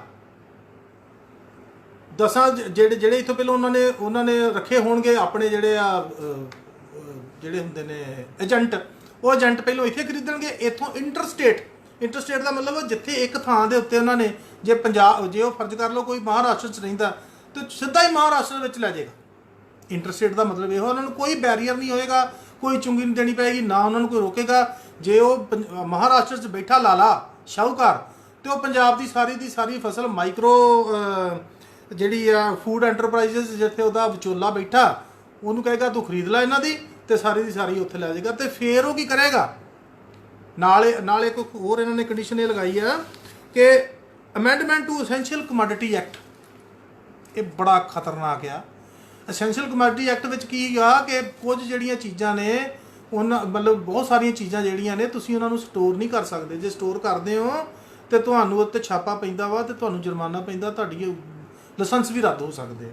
हुण इन्हां ने की कीता भी अगे जिहड़ा अगे किहदे वास्ते खुला है टॉप का मतलब टमाटो ओनीअन ते पोटैटो टॉप टू टोटल। इन्हां ने देखो ये नारे किदां दे दिंदे। देखो टॉप टू टोटल का मतलब है टमाटो ओनीअन ते पोटैटो वास्ते अगे तुसीं मतलब कर सकते स्टोर। हुण तुसीं सारियां दियां सारियां ही फूड प्रोडक्ट स्टोर कर सकते, तुहानूं कोई नहीं रोक सकता। किड्डी गल माड़ी है कि जदों फसल हुंदी है जिवें गोभी हुंदी है, टमाटर हुंदा, शिमला मिर्च, तुसीं वेखिया कि उन्हां दा रेट उन्हां नूं कौड़ियां दे भाव नहीं कोई पुछदा, सस्ती हुंदी है। लेकिन जदों आड़तीए दे कोल चल जांदी, हुण इत्थे आड़तीए नहीं कि वड्डे वड्डे शाहूकार दी मैं गल करन लगा, ਵੱਡਾ ਸ਼ਾਹੂਕਾਰ ਉਹਨਾਂ ਨੂੰ ਖਰੀਦ ਲੈਂਦਾ ਤੇ ਉਦੋਂ ਹੀ ਉਹਦਾ ਰੇਟ ਵੱਧ ਜਾਂਦਾ। ਪਿਆਜ਼ 2 ਰੁਪਏ ਕਿਲੋ ਨਹੀਂ ਕੋਈ ਪੁੱਛਦਾ ਤੇ ਜਦੋਂ ਲੈਂਦੇ ਆਏ ਤੇ ਰੇਟ ਜਦੋਂ ਵੱਧਦਾ ਉਦੋਂ 50 ਰੁਪਏ ਕਿਲੋ ਹੋ ਜਾਂਦੇ ਆ। ਆਲੂ ਆ, ਟਮਾਟਰ ਆ, ਸਬਜ਼ੀਆਂ ਨੇ, ਪੈਰੀਸ਼ੇਬਲ ਚੀਜ਼ਾਂ ਜਿਹੜੀਆਂ ਨੇ ਇਹਨਾਂ ਨੇ ਕੋਲਡ ਸਟੋਰੇਜ ਦਾ ਇੰਤਜ਼ਾਮ ਕਰ ਦਿੱਤਾ। ਇਹਦਾ ਮਤਲਬ ਜਿਹੜਾ ਸ਼ਾਹੂਕਾਰ ਹੈ, ਜਿਹੜਾ ਸਰਕਾਰ ਦੇ ਨਾਲ ਲੱਗਾ ਹੋਇਆ, ਜਿਹਦੇ ਕੋਲ ਸਰਕਾਰ ਨੂੰ ਪੈਸੇ ਦੇਣੇ ਆ, ਉਹਨੇ ਅੰਡਰ ਦਾ ਟੇਬਲ ਉਹ ਕੋਲਡ ਸਟੋਰ ਬਣਾਏਗਾ। किसान की सारी फसल जी है सस्ते भाव जिस वे 2 रुपये किलो 50 पैसे किलो होएगी उस वे अपने कोल्ड स्टोर च रख देगा तो फिर उस तो बाद अपनी मर्जी ने बेचेगा, क्योंकि स्टोर करने वालों किसी ने रोकना नहीं गा। ਇਹਦਾ मतलब यह है भी ऑपरेशन ग्रीन ਜਿਹੜਾ ਨੂੰ एक्सपेंड करता टॉप टू टोटल। ਇਹਦੀ ਬਹੁਤੀਆਂ टर्मीनोलॉजी वरती जाते, मैं माड़ी समझाइयां भी, जे सारियां समझाउण लगा तुसीं बोर भी हो जाओगे तो सुननी भी किसी ने कहण मैनूं लगदा तुसीं सुननियां नहीं। मैं हुण सीधी तरह वॉइस मिसिंग वॉइस पता नहीं हुण आ रही है कि नहीं, क्योंकि मैं तो कोशिश कर रहा भी चंगी तरह बोलिया जाए। तुसीं मैनूं सतपाल जी शर्मा जी एक मैसेज पाओ कि हुण आवाज़ आ रही है ताकि मैं अगे बोलां।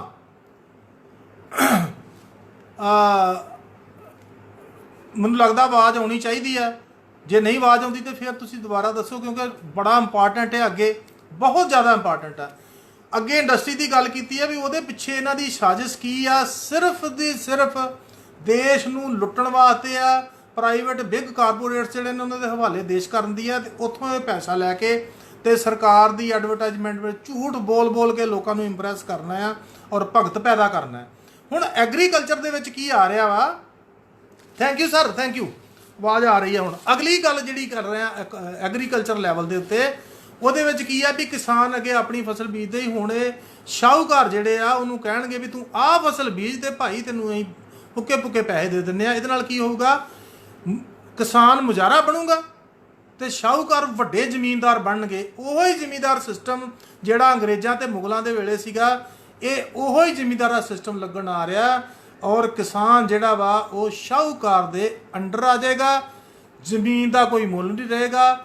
ਉਹਨੂੰ ਐ ਲੱਗੇਗਾ ਵੀ ਮੇਰੀ ਜ਼ਮੀਨ ਆ, ਲੇਕਿਨ ਜ਼ਮੀਨ ਉਹਦੀ ਨਹੀਂ ਹੋਏਗੀ, ਸਿਰਫ ਉਹ ਬੀਜੇਗਾ ਹੀ ਇੱਕ ਜਿਵੇਂ ਠੇਕੇ ਤੇ ਬੀਜਦਾ ਉਵੇਂ ਹੋਏਗਾ। ਇਹਦਾ ਮਤਲਬ ਐਗਰੀਕਲਚਰ ਦੇ ਵਿੱਚ ਵੀ ਕੀ ਹੋ ਰਿਹਾ ਵਾ ਕਿ ਸਾਰੇ ਦਾ ਸਾਰਾ ਸ਼ਾਹੂਕਾਰ ਦੇ ਅੰਡਰ ਆ ਰਹੀ ਹੈ। ਇੰਡਸਟਰੀਆਂ ਜਿਹੜੀਆਂ ਬਿਗ ਕਾਰਪੋਰੇਟਸ ਕੋ ਆ ਰਹੀਆਂ ਤੇ ਜਿਹੜਾ ਆਪਣੇ ਕੋਲੋਂ ਐਗਰੀਕਲਚਰ ਆ ਉਹ ਸ਼ਾਹੂਕਾਰ ਦੇ ਅੰਡਰ ਆ ਰਿਹਾ।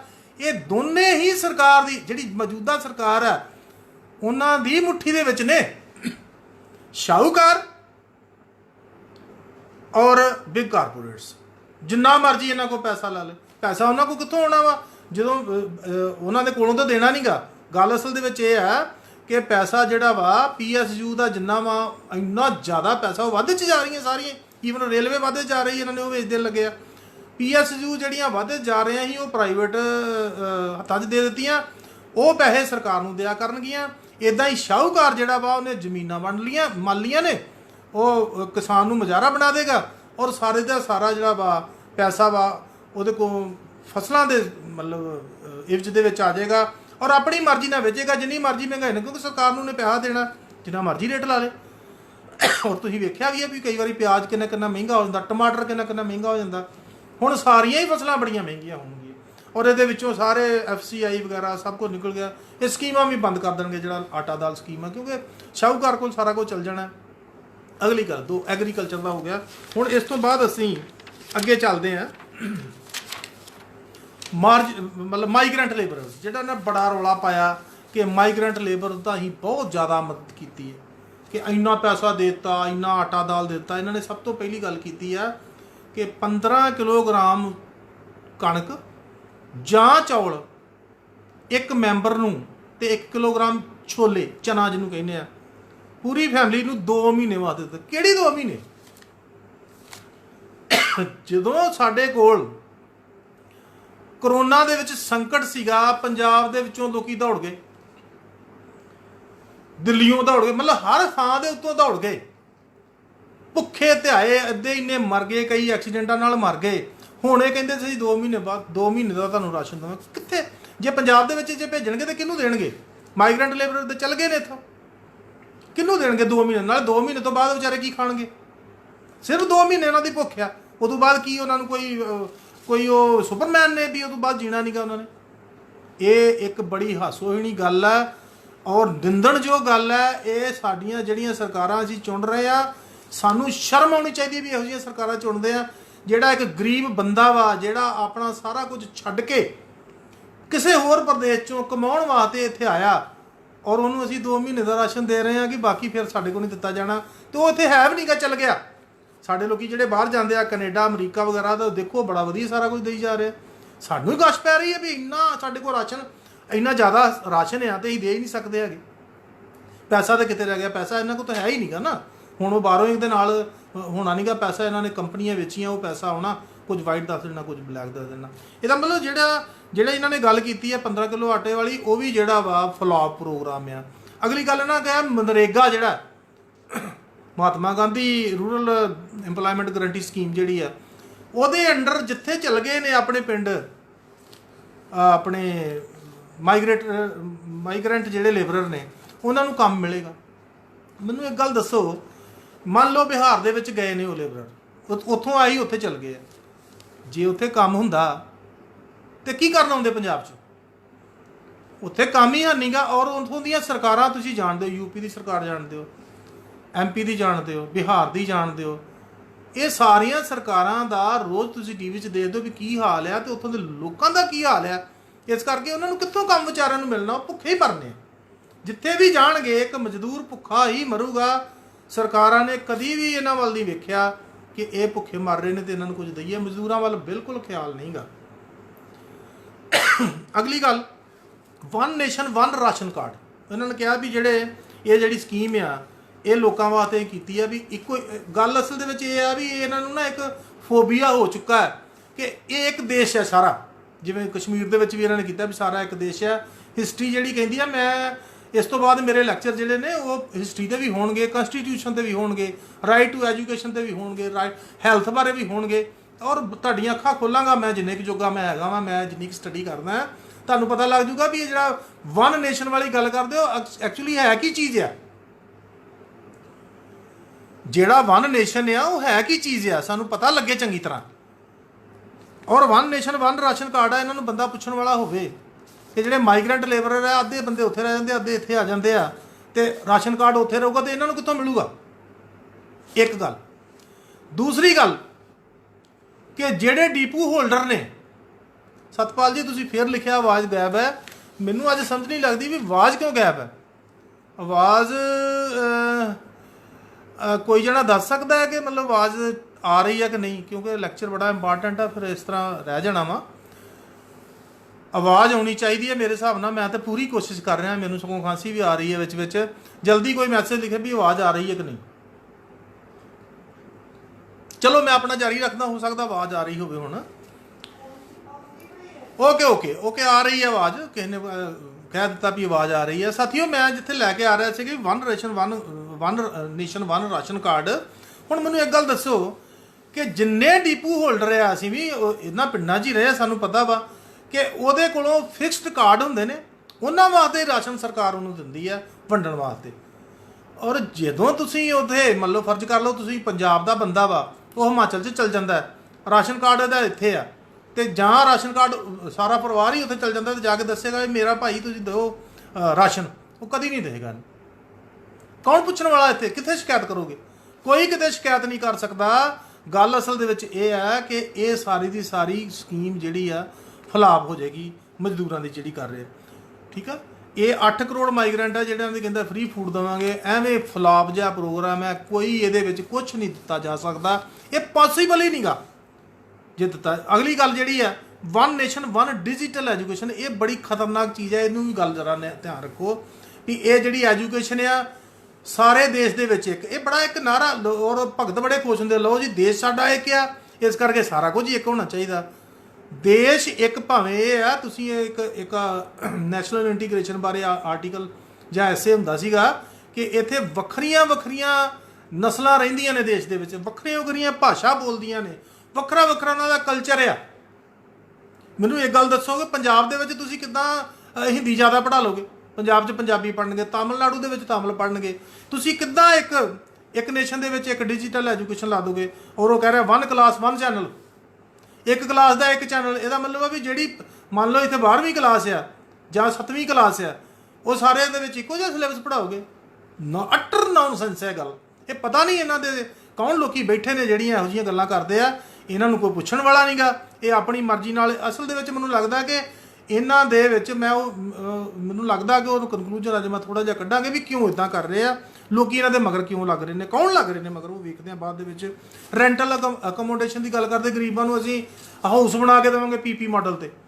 ਉਹ ਬਈ ਕਦੋਂ ਜ਼ਮੀਨ ਖਰੀਦੋਗੇ, ਕਦੋਂ ਤੁਸੀਂ ਹਾਊਸ ਬਣਾਓਗੇ ਅਤੇ ਕਦੋਂ ਲੋਕੀ ਰਹਿਣ ਲੱਗਣਗੇ, ਸਸਤੇ ਲੈਣਗੇ ਮਕਾਨ, ਉਹ ਪਤਾ ਨਹੀਂ ਕਿੰਨੀ ਦੇਰ ਲੱਗ ਜਾਣੀ ਹੈ। ਤੁਸੀਂ ਅੱਜ ਅਨਾਊਂਸ ਕਰ ਰਹੇ ਹੋ, ਕਦੋਂ ਕਿੱਦਾਂ ਦੀ ਗੱਲ? ਆਤਮ ਨਿਰਭਰ ਕਾਹਦਾ ਬਣਾ ਰਹੇ ਹੋ ਤੁਸੀਂ ਤਾਂ ਬੇੜਾ ਗਰਕ ਕਰਕੇ ਕਰ ਰਹੇ ਹੋ ਹੈ ਲੋਕਾਂ ਦਾ।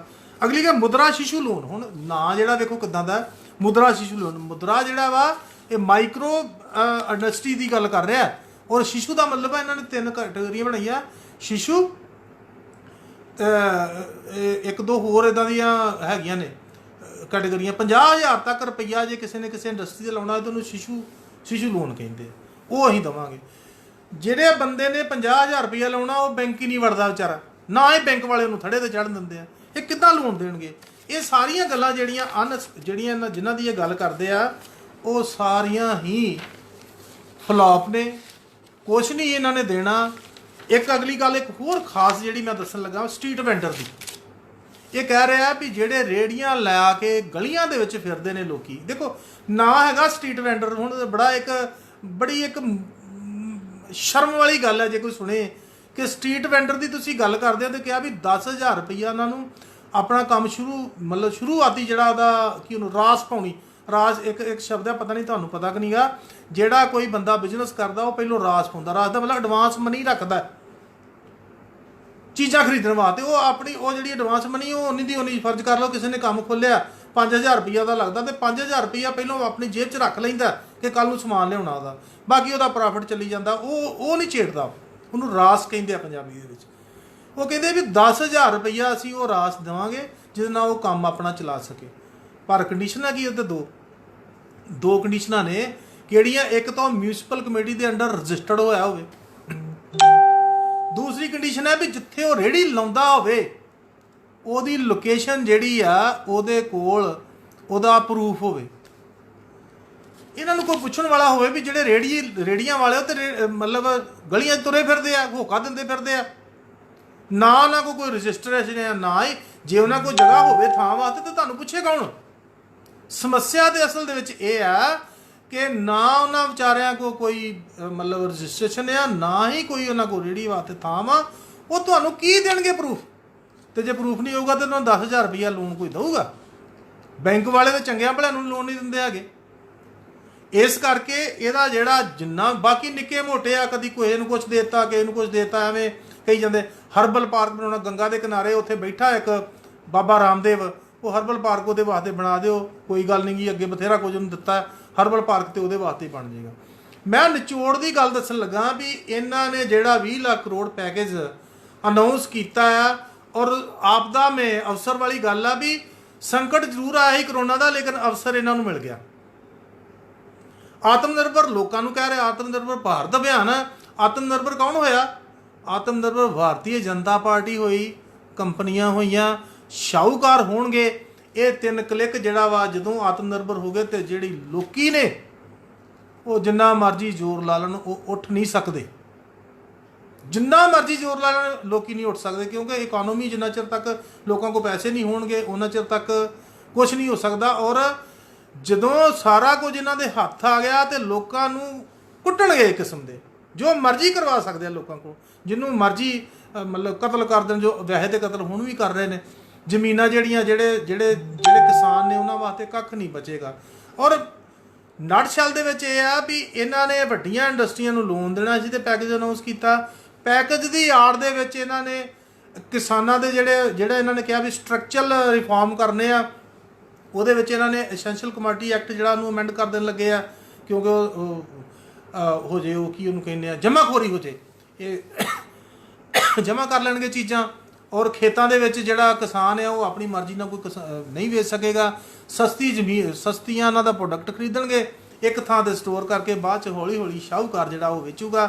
ਗਰੀਬਾਂ ਦੀ ਜਿਹੜੀ ਇਹਨਾਂ ਨੇ ਗੱਲ ਕੀਤੀ ਆ, ਉਹਨਾਂ ਨੂੰ ਵਿਚਾਰਿਆਂ ਨੂੰ ਦਿਓ ਚਾਹੇ ਨਾ ਦਿਓ, ਉਹ ਇੱਕੋ ਹੀ ਗੱਲ ਆ, ਜਿੰਨਾ ਮਰਜ਼ੀ ਤੁਸੀਂ ਕਰੋੜਾ। ਔਰ ਇਹਨਾਂ ਨੇ ਇੰਨੇ ਲੱਖ ਕਰੋੜ ਇਹਨੂੰ ਦੇ ਦਿੱਤਾ ਜੀ, ਇੰਨੇ ਹਜ਼ਾਰ ਕਰੋੜ ਰੁਪਈਆ। ਈਵਨ ਇਹ ਇੱਦਾਂ ਲੱਗਦਾ ਜਿਵੇਂ ਸੁਪਨੇ ਦੇ ਵਿੱਚ ਵੀ ਪੈਸੇ ਉੱਡਦੇ ਫਿਰਦੇ ਆ ਪੱਤਿਆਂ ਵਾਂਗੂ, ਇੰਨੇ ਕਰੋੜ ਜੀ, ਇੰਨੇ ਕਰੋੜ ਜੀ, ਇੰਨੇ ਕਰੋੜ ਫਲਾਣੇ ਨੂੰ।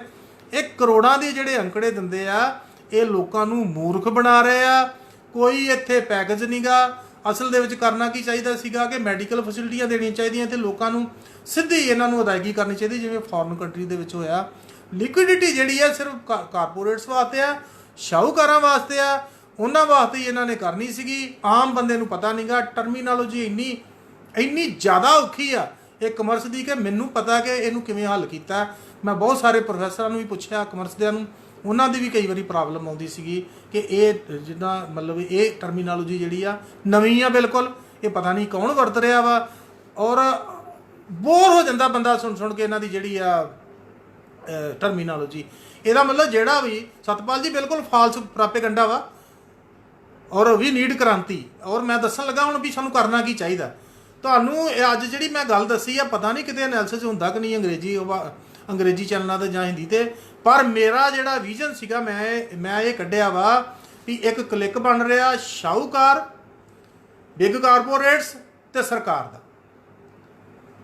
ਸ਼ਾਹੂਕਾਰ ਨੇ ਜਿਹੜੀ ਐਗਰੀਕਲਚਰ ਪ੍ਰੋਡਕਟ ਤੋਂ ਸਾਰਾ ਕੁਝ ਸਾਂਭ ਲੈਣਾ, ਬਿਗ ਕਾਰਪੋਰੇਟਸ ਨੇ ਜਿੰਨੀ ਇੰਡਸਟਰੀ ਆ ਉਹਦਾ ਸਾਰਾ ਸਾਂਭ ਲੈਣਾ ਸਮਾਨ। ਸਰਕਾਰ ਜਿਹੜੀ ਆ ਉਹਨਾਂ ਕੋਲ ਪੈਸੇ ਲਏਗੀ, ਔਰ ਇਹ ਜਿਹੜੇ ਪੈਸੇ ਆ ਕਿਸੇ ਖਾਤੇ 'ਚ ਨਹੀਂ ਜਾਣਗੇ ਜਿਹੜੇ ਉਹਨਾਂ ਕੋਲ ਪੈਸੇ ਲਏਗੀ। ਔਰ ਇਹ ਜਿਹੜੀ ਸਰਕਾਰ ਆ ਲੋਕਾਂ ਵਾਸਤੇ ਜਿੱਥੇ ਮਰਜ਼ੀ ਵਰਤ ਸਕਦੀ, ਜਦੋਂ ਪੈਸਾ ਹੋਏਗਾ ਜਿਹਨੂੰ ਮਰਜ਼ੀ ਖਰੀਦ ਸਕਦੀ ਆ, ਜਿੱਦਾਂ ਦੀ ਮਰਜ਼ੀ ਐਡਵਰਟਾਈਜ਼ਮੈਂਟ ਕਰ ਸਕਦੀ ਆ। ਚੈਨਲ ਆਪਣੇ ਆ ਉਹ ਪਟਾਕ ਬੋਲਦੇ ਆ, ਤੁਸੀਂ ਵੇਖਿਆ ਮੋਦੀ ਨੇ ਇਹ ਕਰ ਦਿਆ, ਮੋਦੀ ਨੇ। ਹੁਣ ਆਮ ਬੰਦੇ ਦੇ ਉੱਤੇ ਜਿਹੜਾ ਅਸਰ ਪੈਂਦਾ ਵਾ ਸਮੱਸਿਆ, ਮੈਂ ਥੋੜ੍ਹਾ ਜਿਹਾ ਜੇ ਮੈਨੂੰ ਲੱਗਦਾ ਆ ਕਿ ਆਪਾਂ ਅੱਜ ਡਿਸਕਸ ਕਰ ਹੀ ਲਈਏ ਇਹਦੇ ਨਾਲ। ਆਮ ਲੋਕਾਂ ਨੂੰ ਮੈਂ ਇੱਕ ਸੰਬੋਧਨ ਕਰਨਾ ਚਾਹੁੰਦਾ ਵਾਂ, ਇੱਕ ਰਿਕੁਐਸਟ ਕਰਨਾ ਚਾਹੁੰਦਾ ਵਾਂ ਕਿ ਆਮ ਆਦਮੀ ਇੱਥੇ ਜਿਹੜਾ ਵਾ ਉਹਦੇ ਸਿਰ ਤੇ ਭੂਤ ਸਵਾਰ ਆ ਧਰਮ ਦਾ ਬਹੁਤ ਸਾਰਾ, ਕਿਉਂਕਿ ਇੱਥੇ OBC ਔਰ ਜਨਰਲ ਕੈਟਾਗਰੀ ਜਿਹੜੀ ਅਪਰ ਕਾਸਟ ਆ ਉਹ ਆਪਣੇ ਆਪ ਨੂੰ ਹਿੰਦੂ ਕਹਿੰਦੀ ਆ। ਉਹ ਇਹੋ ਹੀ ਤੁਰਕ ਦਾ ਪੱਤਾ BJP ਦੇ ਹੱਥ ਲੱਗਾ ਵਾ। ਉਹ ਸੋਚਦੀ ਆ ਵੀ ਮੈਂ ਹਿੰਦੂਇਜ਼ਮ ਦਾ ਨਾਅਰਾ ਲਵਾਂਗੀ ਤੇ ਇਹ ਲੋਕੀ ਸਾਡੇ ਮਗਰ ਲੱਗ ਜਾਣਗੇ। ਔਰ ਬਹੁਤ ਸਾਰੇ ਲੋਕੀ ਇਸ ਤਰ੍ਹਾਂ ਦੇ ਨੇ ਜਿਹੜੇ ਉਹ ਫਾਲੋਅਰ ਇਸੇ ਕਰਕੇ ਲੱਗੇ ਆ ਵੀ ਲਓ ਜੀ ਹਿੰਦੂਆਂ ਦੀ ਗੌਰਮੈਂਟ ਆ ਗਈ ਆ, ਇਸ ਕਰਕੇ ਅਸੀਂ ਬਚੇ ਹੋਏ ਆ, ਨਹੀਂ ਤੇ ਮਰ ਜਾਣਾ ਸੀਗਾ। ਸਾਥੀਓ, ਇਹ ਕੋਈ ਹਿੰਦੂਆਂ ਦੀ ਗੌਰਮੈਂਟ ਨਹੀਂ, ਕੋਈ ਕਿਸੇ ਧਰਮ ਦੀ ਗੌਰਮੈਂਟ ਨਹੀਂ ਗੀ, ਕਿਸੇ ਪਰਟੀਕੂਲਰ ਜਮਾਤ ਦੀ ਗੌਰਮੈਂਟ ਨਹੀਂ ਗੀ। ਇਹ ਗੌਰਮੈਂਟ ਆ ਸਿਰਫ ਸ਼ਾਹੂਕਾਰਾਂ ਦੀ, ਬਿਗ ਕਾਰਪੋਰੇਟਸ ਦੀ ਤੇ ਕੁਝ ਇੱਕ ਕੋਟਰੀ ਰਲੀ ਹੋਈ ਆ ਜਿਨ੍ਹਾਂ ਨੇ ਬਹੁਤ ਜ਼ਿਆਦਾ ਧਨ ਕਮਾ ਲਿਆ। ਔਰ ਉਹਨਾਂ ਦੇ ਬੱਚੇ ਜਿਹੜੇ ਆ ਉਹ ਫੋਰਨ ਦੇ ਵਿੱਚ ਸੈਟਲ ਆ। ਆਪਣਾ ਜਿਹੜਾ ਸਾਰੀ ਪ੍ਰਾਪਰਟੀਆਂ ਫੋਰਨ ਦੇ ਵਿੱਚ ਬਣਾਈ ਜਾਂਦੀਆਂ। ਉਹ ਸਟੇਟ ਦੇ ਜਿਹੜੇ ਮਤਲਬ ਰਜਵਾੜੇ ਆ ਉਹ ਵੀ ਇਸ ਤਰ੍ਹਾਂ ਹੀ ਆ। ਇਹ ਵੀ ਇੱਕ ਰਜਵਾੜਾਸ਼ਾਹੀ ਵੱਲ ਨੂੰ ਦੇਸ਼ ਜਾ ਰਿਹਾ ਵਾ। ਜਿਹੜੀ ਡੈਮੋਕ੍ਰੇਸੀ ਆ ਉਹਦਾ ਘਾਣ ਕੀਤਾ ਜਾ ਰਿਹਾ, ਸੋਸ਼ਲਿਜ਼ਮ ਦਾ ਘਾਣ ਕੀਤਾ ਜਾ ਰਿਹਾ, ਸੋਵਰੇਨਟੀ ਦਾ ਘਾਣ ਕੀਤਾ ਜਾ ਰਿਹਾ ਵਾ। ਇਹ ਸਾਰੀਆਂ ਚੀਜ਼ਾਂ ਜਿਹੜੀਆਂ ਨੇ, ਜਿਹੜੀਆਂ ਸੰਵਿਧਾਨ ਦੇ ਵਿੱਚ ਪ੍ਰੀਐਂਬਲ ਦੇ ਵਿੱਚ ਸਾਡਾ ਮੂੰਹ ਮਹਾਂਦਰਾ ਹੋਣਾ ਚਾਹੀਦਾ। ਜਿਸ ਕਰਕੇ ਸਰਕਾਰ ਚੁਣਨੀ ਸੀ ਤੇ ਉਹ ਸਰਕਾਰ ਨੇ ਉਹਦਾ ਮੂੰਹ ਮਹਾਂਦਰਾ ਜਿਹੜਾ ਵਾ sovereign social secular democratic republic ਰੱਖਣਾ ਹੁੰਦਾ ਸੀਗਾ। ਇਹ ਸਾਰੀਆਂ ਚੀਜ਼ਾਂ ਵਿੱਚੋਂ ਗਾਇਬ ਨੇ। ਔਰ ਡਾਇਰੈਕਟਿਵ ਪ੍ਰਿੰਸੀਪਲ ਸਟੇਟ ਪਾਲਿਸੀ ਦੇ ਅੰਡਰ ਉਹਨਾਂ ਨੇ ਕੰਮ ਕਰਨਾ ਸੀਗਾ। ਉਹ ਕੋਈ ਮੈਂ ਕਿਸੇ ਦਿਨ ਇਹਦੇ 'ਤੇ ਵੀ ਲੈਕਚਰ ਦੇਣਾ, directive principal of state policy ਦੇ ਵੀ। ਉਹ 'ਚ ਇੱਕ ਗੱਲ ਆ ਵੀ ਕੰਮ ਸਰਕਾਰ ਨੂੰ ਇਸ ਤਰ੍ਹਾਂ ਕਰਨਾ ਚਾਹੀਦਾ ਵਾ ਕਿ ਇਨਕੁਐਲਿਟੀ ਨਾ ਵਧੇ। ਇਨਕੁਐਲਿਟੀ ਦਾ ਮਤਲਬ ਆ ਵੀ ਸਾਰਾ ਪੈਸਾ ਕੁਝ ਲੋਕਾਂ ਦੇ ਹੱਥ ਵਿੱਚ ਨਾ ਆਵੇ, ਸਗੋਂ ਕਿਹਦੇ ਹੱਥ ਹੋਣਾ ਚਾਹੀਦਾ, ਇਕੁਅਲੀ ਡਿਵਾਈਡਡ ਹੋਣਾ ਚਾਹੀਦਾ। ਸੋਸ਼ਲਿਜ਼ਮ ਸਾਡਾ ਦੇ ਸੋਸ਼ਲਿਸਟ ਆ, ਔਰ ਉਹ ਇਸ ਤਰ੍ਹਾਂ ਹੀ ਹੋਣਾ ਚਾਹੀਦਾ ਵਾ ਵੀ ਥੋੜ੍ਹਾ ਥੋੜ੍ਹਾ ਸਾਰਿਆਂ ਕੋਲ ਹੋਵੇ ਤਾਂ ਕਿ ਰੋਟੀ ਖਾ ਸਕਣ। ਜਦੋਂ ਸਾਡੇ ਕੋਲ ਸ਼ਾਹੂਕਾਰਾਂ ਕੋਲ ਸਾਰਾ ਕੁਝ ਆ ਗਿਆ, ਉਧਰ ਬਿਗ ਕਾਰਪੋਰੇਟਸ ਕੋਲ ਆ ਗਿਆ, ਔਰ ਮੈਨੂੰ ਲੱਗਦਾ ਕਿ ਦੇਸ਼ ਜਿਹੜਾ ਵਾ ਕਨਸੈਂਟਰੇਸ਼ਨ ਜਿਹੜੀ ਆ ਕੁਝ ਲੋਕਾਂ ਦੇ ਕੋਲ ਪੈਸੇ ਦੀ ਹੋ ਜਾਏਗੀ, ਬਾਕੀ ਕਿਸੇ ਕੋ ਕੁਛ ਨਹੀਂ ਬਚੇਗਾ। ਪਬਲਿਕ ਨੂੰ ਇਹ ਚਾਹੀਦਾ ਨਾ ਉਹ ਹਿੰਦੂ ਬਣੇ, ਨਾ ਉਹ ਸਿੱਖ ਬਣੇ, ਨਾ ਕਿਸੇ ਜਾਤੀ ਦੀ ਬਣੇ, ਇੰਡੀਅਨ ਬਣੇ। ਅਸੀਂ ਇੰਡੀਅਨ ਜਿੱਦਣ ਆਪਣੇ ਆਪ ਨੂੰ ਇੰਡੀਅਨ ਖਵਾਇਆ, ਜਾਤੀਆਂ ਧਰਮਾਂ ਤੋਂ ਉੱਪਰ ਉੱਠੇ, ਉਦਣ ਹੀ ਦੇਸ਼ ਨੂੰ ਹੋਸ਼ ਆਉਣੀ ਆ ਔਰ ਜਾਗਰਤੀ ਆਉਣੀ ਆ। ਜਿੱਦਣ ਇਹ ਗੱਲਾਂ ਆਪਾਂ ਕਰਾਂਗੇ, ਇਹਨਾਂ ਕੋਲ ਜਿਹੜਾ ਹਥਿਆਰ ਸਾਡਾ ਅਸੀਂ ਬਣੇ ਹੋਏ ਆ ਇਹਨਾਂ ਦੇ, ਉਹ ਮੁੜ ਜਾਣਗੇ। ਤੇ ਜਦੋਂ ਤੋਂ ਅਸੀਂ ਐਨਾਲਿਸਿਸ ਇਹਨਾਂ ਦਾ ਕਰਨ ਲੱਗ ਪਏ ਵੀ ਅਸਲੀ ਇਹਨਾਂ ਦਾ ਪਿੱਛੇ ਨਫੇਰੀਅਸ ਡਿਜ਼ਾਈਨ ਕੀ ਹੈ। ਨਫੇਰੀਅਸ ਮਤਲਬ ਮੈਂ ਫਿਰ ਅੰਗਰੇਜ਼ੀ ਥੋੜ੍ਹੀ ਜਿਹੀ ਵਰਤਦਾ ਪ੍ਰੋਫੈਸਰ ਹੋਣ ਦੇ ਨਾਤੇ, ਕਈ ਵਾਰੀ ਮਨ ਦੇ ਮੂੰਹ ਦੇ ਵਿੱਚੋਂ ਉਹ ਗੱਲਾਂ ਨਿਕਲ ਜਾਂਦੀਆਂ ਨੇ। ਵੈਸੇ ਤਾਂ ਮੈਂ ਕੋਸ਼ਿਸ਼ ਇਹ ਕਰਦਾ ਵੀ ਸੌਖੀ ਪੰਜਾਬੀ ਬੋਲੀ ਜਾਵੇ। ਇਹਨਾਂ ਦੀ ਜਿਹੜੇ ਇਹਨਾਂ ਦੇ ਮਨ ਦੇ ਵਿੱਚ ਫਤੂਰ ਆ, ਗਲਤ ਗੱਲਾਂ ਵੜੀਆਂ ਹੋਈਆਂ ਵੀ ਲੋਕਾਂ ਨੂੰ ਲੁੱਟਣਾ ਵਾ, ਉਹਨੂੰ ਮੋੜਨ ਵਾਸਤੇ ਸਾਥੀਓ ਅੱਜ ਤੋਂ ਬਾਅਦ ਪ੍ਰਣ ਕਰ ਲਓ ਵੀ ਅਸੀਂ ਇੰਡੀਅਨ ਬਣਨਾ। ਅਸੀਂ ਕਿਸੇ ਧਰਮ ਦੇ ਰਾਖੇ, ਧਰਮ ਸਾਡਾ ਨਿੱਜੀ ਹੈ, ਜਾਤੀ ਸਾਡੀ ਨਿੱਜੀ ਹੈ। ਅਸੀਂ ਕਿਸੇ ਜਾਤੀ ਨੂੰ, ਜਾਤੀ ਦਾ ਠੱਪਾ ਨਹੀਂ ਲਾ ਕੇ ਮਾਣ ਨਹੀਂ ਕਰਨਾ, ਸ਼ਰਮ ਨਹੀਂ ਕਰਨੀ, ਧਰਮ ਦਾ ਮਾਣ ਨਹੀਂ ਕਰਨਾ। ਫਲਾਣਾ ਧਰਮ ਮਾੜਾ ਤੇ ਢੀਂਗੜਾ ਚੰਗਾ, ਕਿਸੇ ਨੂੰ ਕੋਈ ਗਾਲਾਂ ਨਹੀਂ ਕੱਢਣੀਆਂ। ਜਿਹਨੂੰ ਜੀ ਕਰਦਾ ਕੋਈ ਮੰਨੀ ਜਾਏ, ਯਾਰ ਇਹਦਾ ਨਿੱਜੀ ਹੈਗਾ ਸਾਰਾ ਧਰਮ ਦਾ। ਤੁਸੀਂ ਇੰਡੀਅਨ ਬਣਨ ਵਾਸਤੇ ਇੰਡੀਆ ਨੂੰ ਜਿਹੜਾ ਨੁਕਸਾਨ ਪਹੁੰਚਾ ਰਿਹਾ ਉਹਨੂੰ ਪਹਿਚਾਣੋ, ਉਹਦੇ ਵਾਸਤੇ ਤਿਆਰ ਹੋਵੋ ਵੀ ਇਹ ਕਰ ਕੀ ਰਿਹਾ। ਅੱਜ ਮੈਂ ਤੁਹਾਨੂੰ ਦੱਸ ਦਿੱਤਾ ਵੀ ਆਇਆ ਤੇ ਸੰਕਟ ਸੀਗਾ ਕਰੋਨਾ ਦਾ, ਇਹਨਾਂ ਨੇ ਕੀਤਾ ਕੀ ਹੈ। ਇਹਨਾਂ ਦੇਸ਼ ਨੂੰ ਵੇਚ ਕੇ ਰੱਖ ਦਿੱਤਾ ਸ਼ਾਹੂਕਾਰੇ ਵੱਲ ਨੂੰ, ਤੇ ਸਾਰਾ ਕੁਝ ਉਧਰ ਨੂੰ ਜਾ ਰਿਹਾ। ਮੈਂ ਬਾਰ-ਬਾਰ ਕੀ ਕਹਿਣਾ ਵਾ, ਔਰ ਇਹਨਾਂ ਨੇ ਦੇਸ਼ ਦਾ ਸੱਤਿਆਨਾਸ਼ ਕਰ ਦਿੱਤਾ ਹੈ। ਆਪਦਾ ਤੋਂ ਅਵਸਰ ਜਿਹੜਾ ਮਿਲ ਗਿਆ ਇਹਨਾਂ ਨੂੰ, ਤੁਹਾਨੂੰ ਪਤਾ ਲੱਗ ਗਿਆ। ਆਤਮ ਨਿਰਭਰ ਭਾਰਤ ਅਭਿਆਨ ਨਹੀਂ ਬਣਿਆ, ਆਤਮ ਨਿਰਭਰ ਭਾਰਤੀ ਜਨਤਾ ਪਾਰਟੀ ਬਣੀ ਆ। ਇਹ ਦੋ ਰਿਜ਼ਲਟ ਨਿਕਲਦੇ ਆ। ਹੁਣ ਤੁਸੀਂ ਵੇਖ ਲਓ ਕਿ ਅੱਗੇ ਕੀ ਕਰਨਾ ਆ। ਇਹ ਸਾਰਾ ਕੁਝ ਤੁਹਾਡੇ ਹਵਾਲੇ ਆ। ਮੈਂ ਜੋ ਕਰਨਾ ਸੀਗਾ, ਮੇਰਾ ਜੋ ਫਰਜ਼ ਸੀਗਾ, ਮੈਂ ਕਰ ਦਿੱਤਾ। ਹੁਣ ਮੈਨੂੰ ਅੱਜ ਕਿਸੇ ਫੋਨ ਆਇਆ ਡੈਮੋਕ੍ਰੇਟਿਕ ਫਾਊਂਡੇਸ਼ਨ ਵਾਲਿਆਂ ਦਾ, ਕੁਝ ਬੰਦਿਆਂ ਦਾ, ਕਿ ਅੱਜ ਨਵਾਂ ਜਿਹੜਾ ਫੈਸਲਾ ਹਾਈ ਕੋਰਟ ਦਾ ਆਇਆ ਐਜੂਕੇਸ਼ਨ ਦੇ ਬਾਰੇ 'ਚ, ਉਹਦੇ ਬਾਰੇ ਵੀ, ਕਿਉਂਕਿ ਮੈਂ ਰਾਈਟ ਟੂ ਐਜੂਕੇਸ਼ਨ 'ਤੇ ਕੰਮ ਕਰਦਾ ਰਿਹਾ ਵਾਂ, ਇਸ ਕਰਕੇ ਸਾਨੂੰ ਰਾਈਟ ਟੂ ਐਜੂਕੇਸ਼ਨ ਵੀ ਲੋਕਾਂ ਨੂੰ ਦੱਸਣਾ ਚਾਹੀਦਾ ਵੀ ਉਹ ਕੀ ਹੈ, ਸਾਡਾ ਅਧਿਕਾਰ ਕੀ ਆ ਸਿੱਖਿਆ ਦਾ। ਕੱਲ੍ਹ ਤਾਂ ਨਹੀਂ, ਮੈਂ ਪਰਸੋਂ ਵਾਅਦਾ ਕਰਦਾ ਵਾਂ ਕਿ ਪਰਸੋਂ 8 ਵਜੇ ਮੈਂ ਲਾਈਵ ਹੋਵਾਂਗਾ। ਐਜੂਕੇਸ਼ਨ, ਰਾਈਟ ਟੂ ਐਜੂਕੇਸ਼ਨ ਦੀ ਸਿੱਖਿਆ ਦਾ ਕੀ ਅਧਿਕਾਰ ਆ ਲੋਕਾਂ ਦਾ। ਪਰ ਫਿਰ ਵੀ ਇਹਨੂੰ ਆਪਾਂ ਡੈਮੋਕ੍ਰੈਟਿਕ ਫਾਊਂਡੇਸ਼ਨ ਦੇ ਪੇਜ ਦੇ ਉੱਤੇ ਪਾ ਦਾਂਗੇ, ਫੇਰ ਕਨਫਰਮ ਮੰਨਿਓ। ਕੱਲ੍ਹ ਸ਼ਾਮ ਤੱਕ ਅਸੀਂ ਜ਼ਰੂਰ ਪਾ ਦਾਂਗੇ, ਔਰ ਮੈਂ ਸੋਮਵਾਰ 8 ਵਜੇ ਇਸ ਦੇ ਉੱਤੇ ਜ਼ਰੂਰ ਲਾਈਵ ਹੋਵਾਂਗਾ। ਜੇ ਸੋਮਵਾਰ ਨਹੀਂ ਤਾਂ ਮੰਗਲਵਾਰ ਆਪਾਂ ਕੱਲ੍ਹ ਦੱਸ ਦਾਂਗੇ, ਪੱਕਾ ਦੱਸ ਦਾਂਗੇ ਤੁਹਾਨੂੰ ਵੀ ਅਸੀਂ ਕਿੱਦਣ ਲਾਈਵ ਹੋ ਰਿਹਾ ਰਾਈਟ ਟੂ ਐਜੂਕੇਸ਼ਨ ਦੇ। ਮੇਰਾ ਇੰਨਾ ਹੀ ਲੈਕਚਰ ਸੀਗਾ। ਬਹੁਤ ਬਹੁਤ ਧੰਨਵਾਦ ਤੁਹਾਡਾ। ਤੁਸੀਂ ਕਾਫੀ ਚਿਰ ਮਤਲਬ ਮੈਨੂੰ ਸੁਣਿਆ ਵਾ, ਔਰ ਬੋਰ ਵੀ ਹੋਏ ਹੋਗੇ ਕਿਉਂਕਿ ਟਰਮੀਨਾਲੋਜੀ ਇਸ ਤਰ੍ਹਾਂ ਦੀ ਆ। ਔਰ ਟਰਮੀਨਾਲੋਜੀ ਜਿਹੜੀ ਆ ਮੈਨੂੰ ਵੀ ਬਹੁਤ ਇਹਨੇ ਤੰਗ ਕੀਤਾ, ਕਿਉਂਕਿ ਮੈਂ ਮੈਥਮੈਟਿਕਸ ਦਾ ਬੰਦਾ ਹੈ। ਅਤੇ ਜਿਹੜੇ ਟਰਮੀਨਾਲੋਜੀ ਗਈ ਉਹਨੂੰ ਸਮਝਣਾ, ਫਿਰ ਉਹਦੀ ਤਹਿ ਤੱਕ ਜਾਣਾ, ਉਹਦਾ ਰਿਜ਼ਲਟ ਕੱਢਣਾ, ਐਨਾਲਿਸਿਸ ਕਰਨਾ ਵੀ ਇਹ ਸਰਕਾਰਾਂ ਕੀ ਚਾਹੁੰਦੀਆਂ ਨੇ। ਔਰ ਮੈਂ ਪੂਰੀ ਕੋਸ਼ਿਸ਼ ਕੀਤੀ ਹੈ ਵੀ ਅਸਲੀਅਤ ਦੱਸੀ ਜਾਵੇ ਵੀ ਸਰਕਾਰਾਂ ਦੀ ਅਸਲੀਅਤ ਕੀ ਆ। ਇਹ ਐਨਾਲਿਸਿਸ ਸਾਡਾ ਸੀਗਾ ਪੰਜਾਬੀ ਦੇ ਵਿੱਚ। ਤੁਹਾਡਾ ਬਹੁਤ ਬਹੁਤ ਧੰਨਵਾਦ। ਮੈਨੂੰ ਲੱਗਦਾ ਵੀ ਜੇ ਕੋਈ ਮੈਨੂੰ ਆਪਣੇ ਆਉਣਾ ਚਾਹੁੰਦਾ ਲਾਈਨ ਦੇ ਉੱਤੇ, ਤੇ ਉਹ ਮੈਂ ਦੇਖਦਾ ਹਾਂ ਕਿ ਕੋਈ ਕੁਐਸਚਨ ਪੁੱਛਣਾ ਚਾਹੁੰਦਾ ਜਾਂ ਇਸ ਤਰ੍ਹਾਂ ਦੀ ਗੱਲ ਹੈ, ਮੈਂ ਨੋਟ ਕਰਕੇ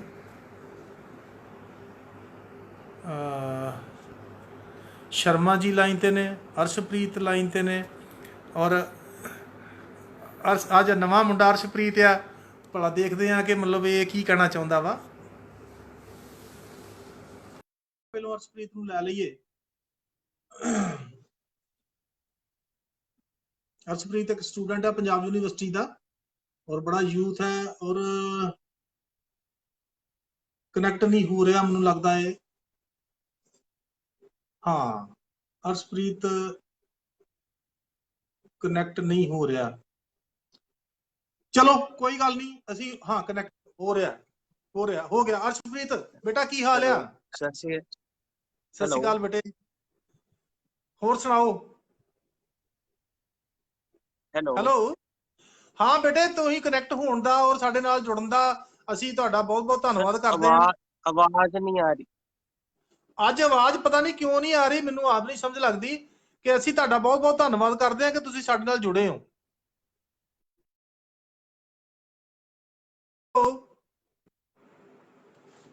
ਨਹੀਂ ਜੁੜ ਰਹੇ। ਅੱਜ ਸਮਝ ਨਹੀਂ ਲੱਗਦੀ ਵੀ ਆਵਾਜ਼ ਕਿਉਂ ਨਹੀਂ ਆ ਰਹੀ। ਹੋਰ ਮੈਂ ਕਿਸੇ ਨੂੰ ਐਡ ਕਰਦਾ ਵਾਂ।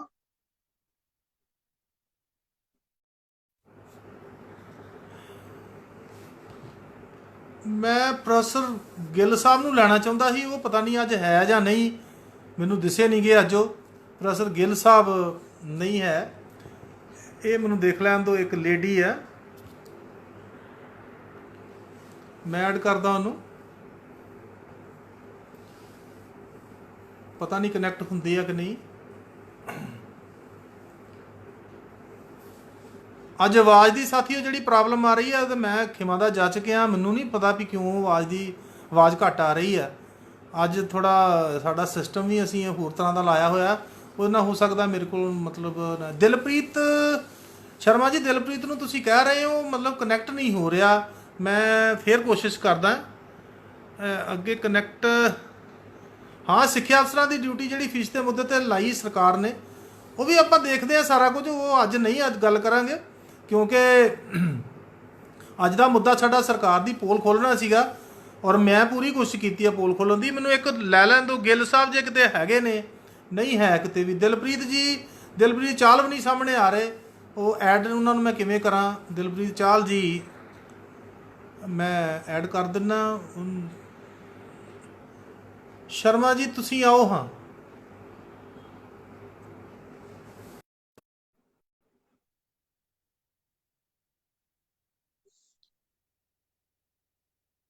ਨੈਟ ਨਹੀਂ ਅਜੇ ਤੱਕ ਸਾਡੇ ਦੇਸ਼ ਵਿੱਚ ਅੱਜ ਨਾ ਚੱਲ ਸਕਿਆ, ਹੋਰ ਤੇ ਕਿਤੇ ਕਰਨੀ ਆ।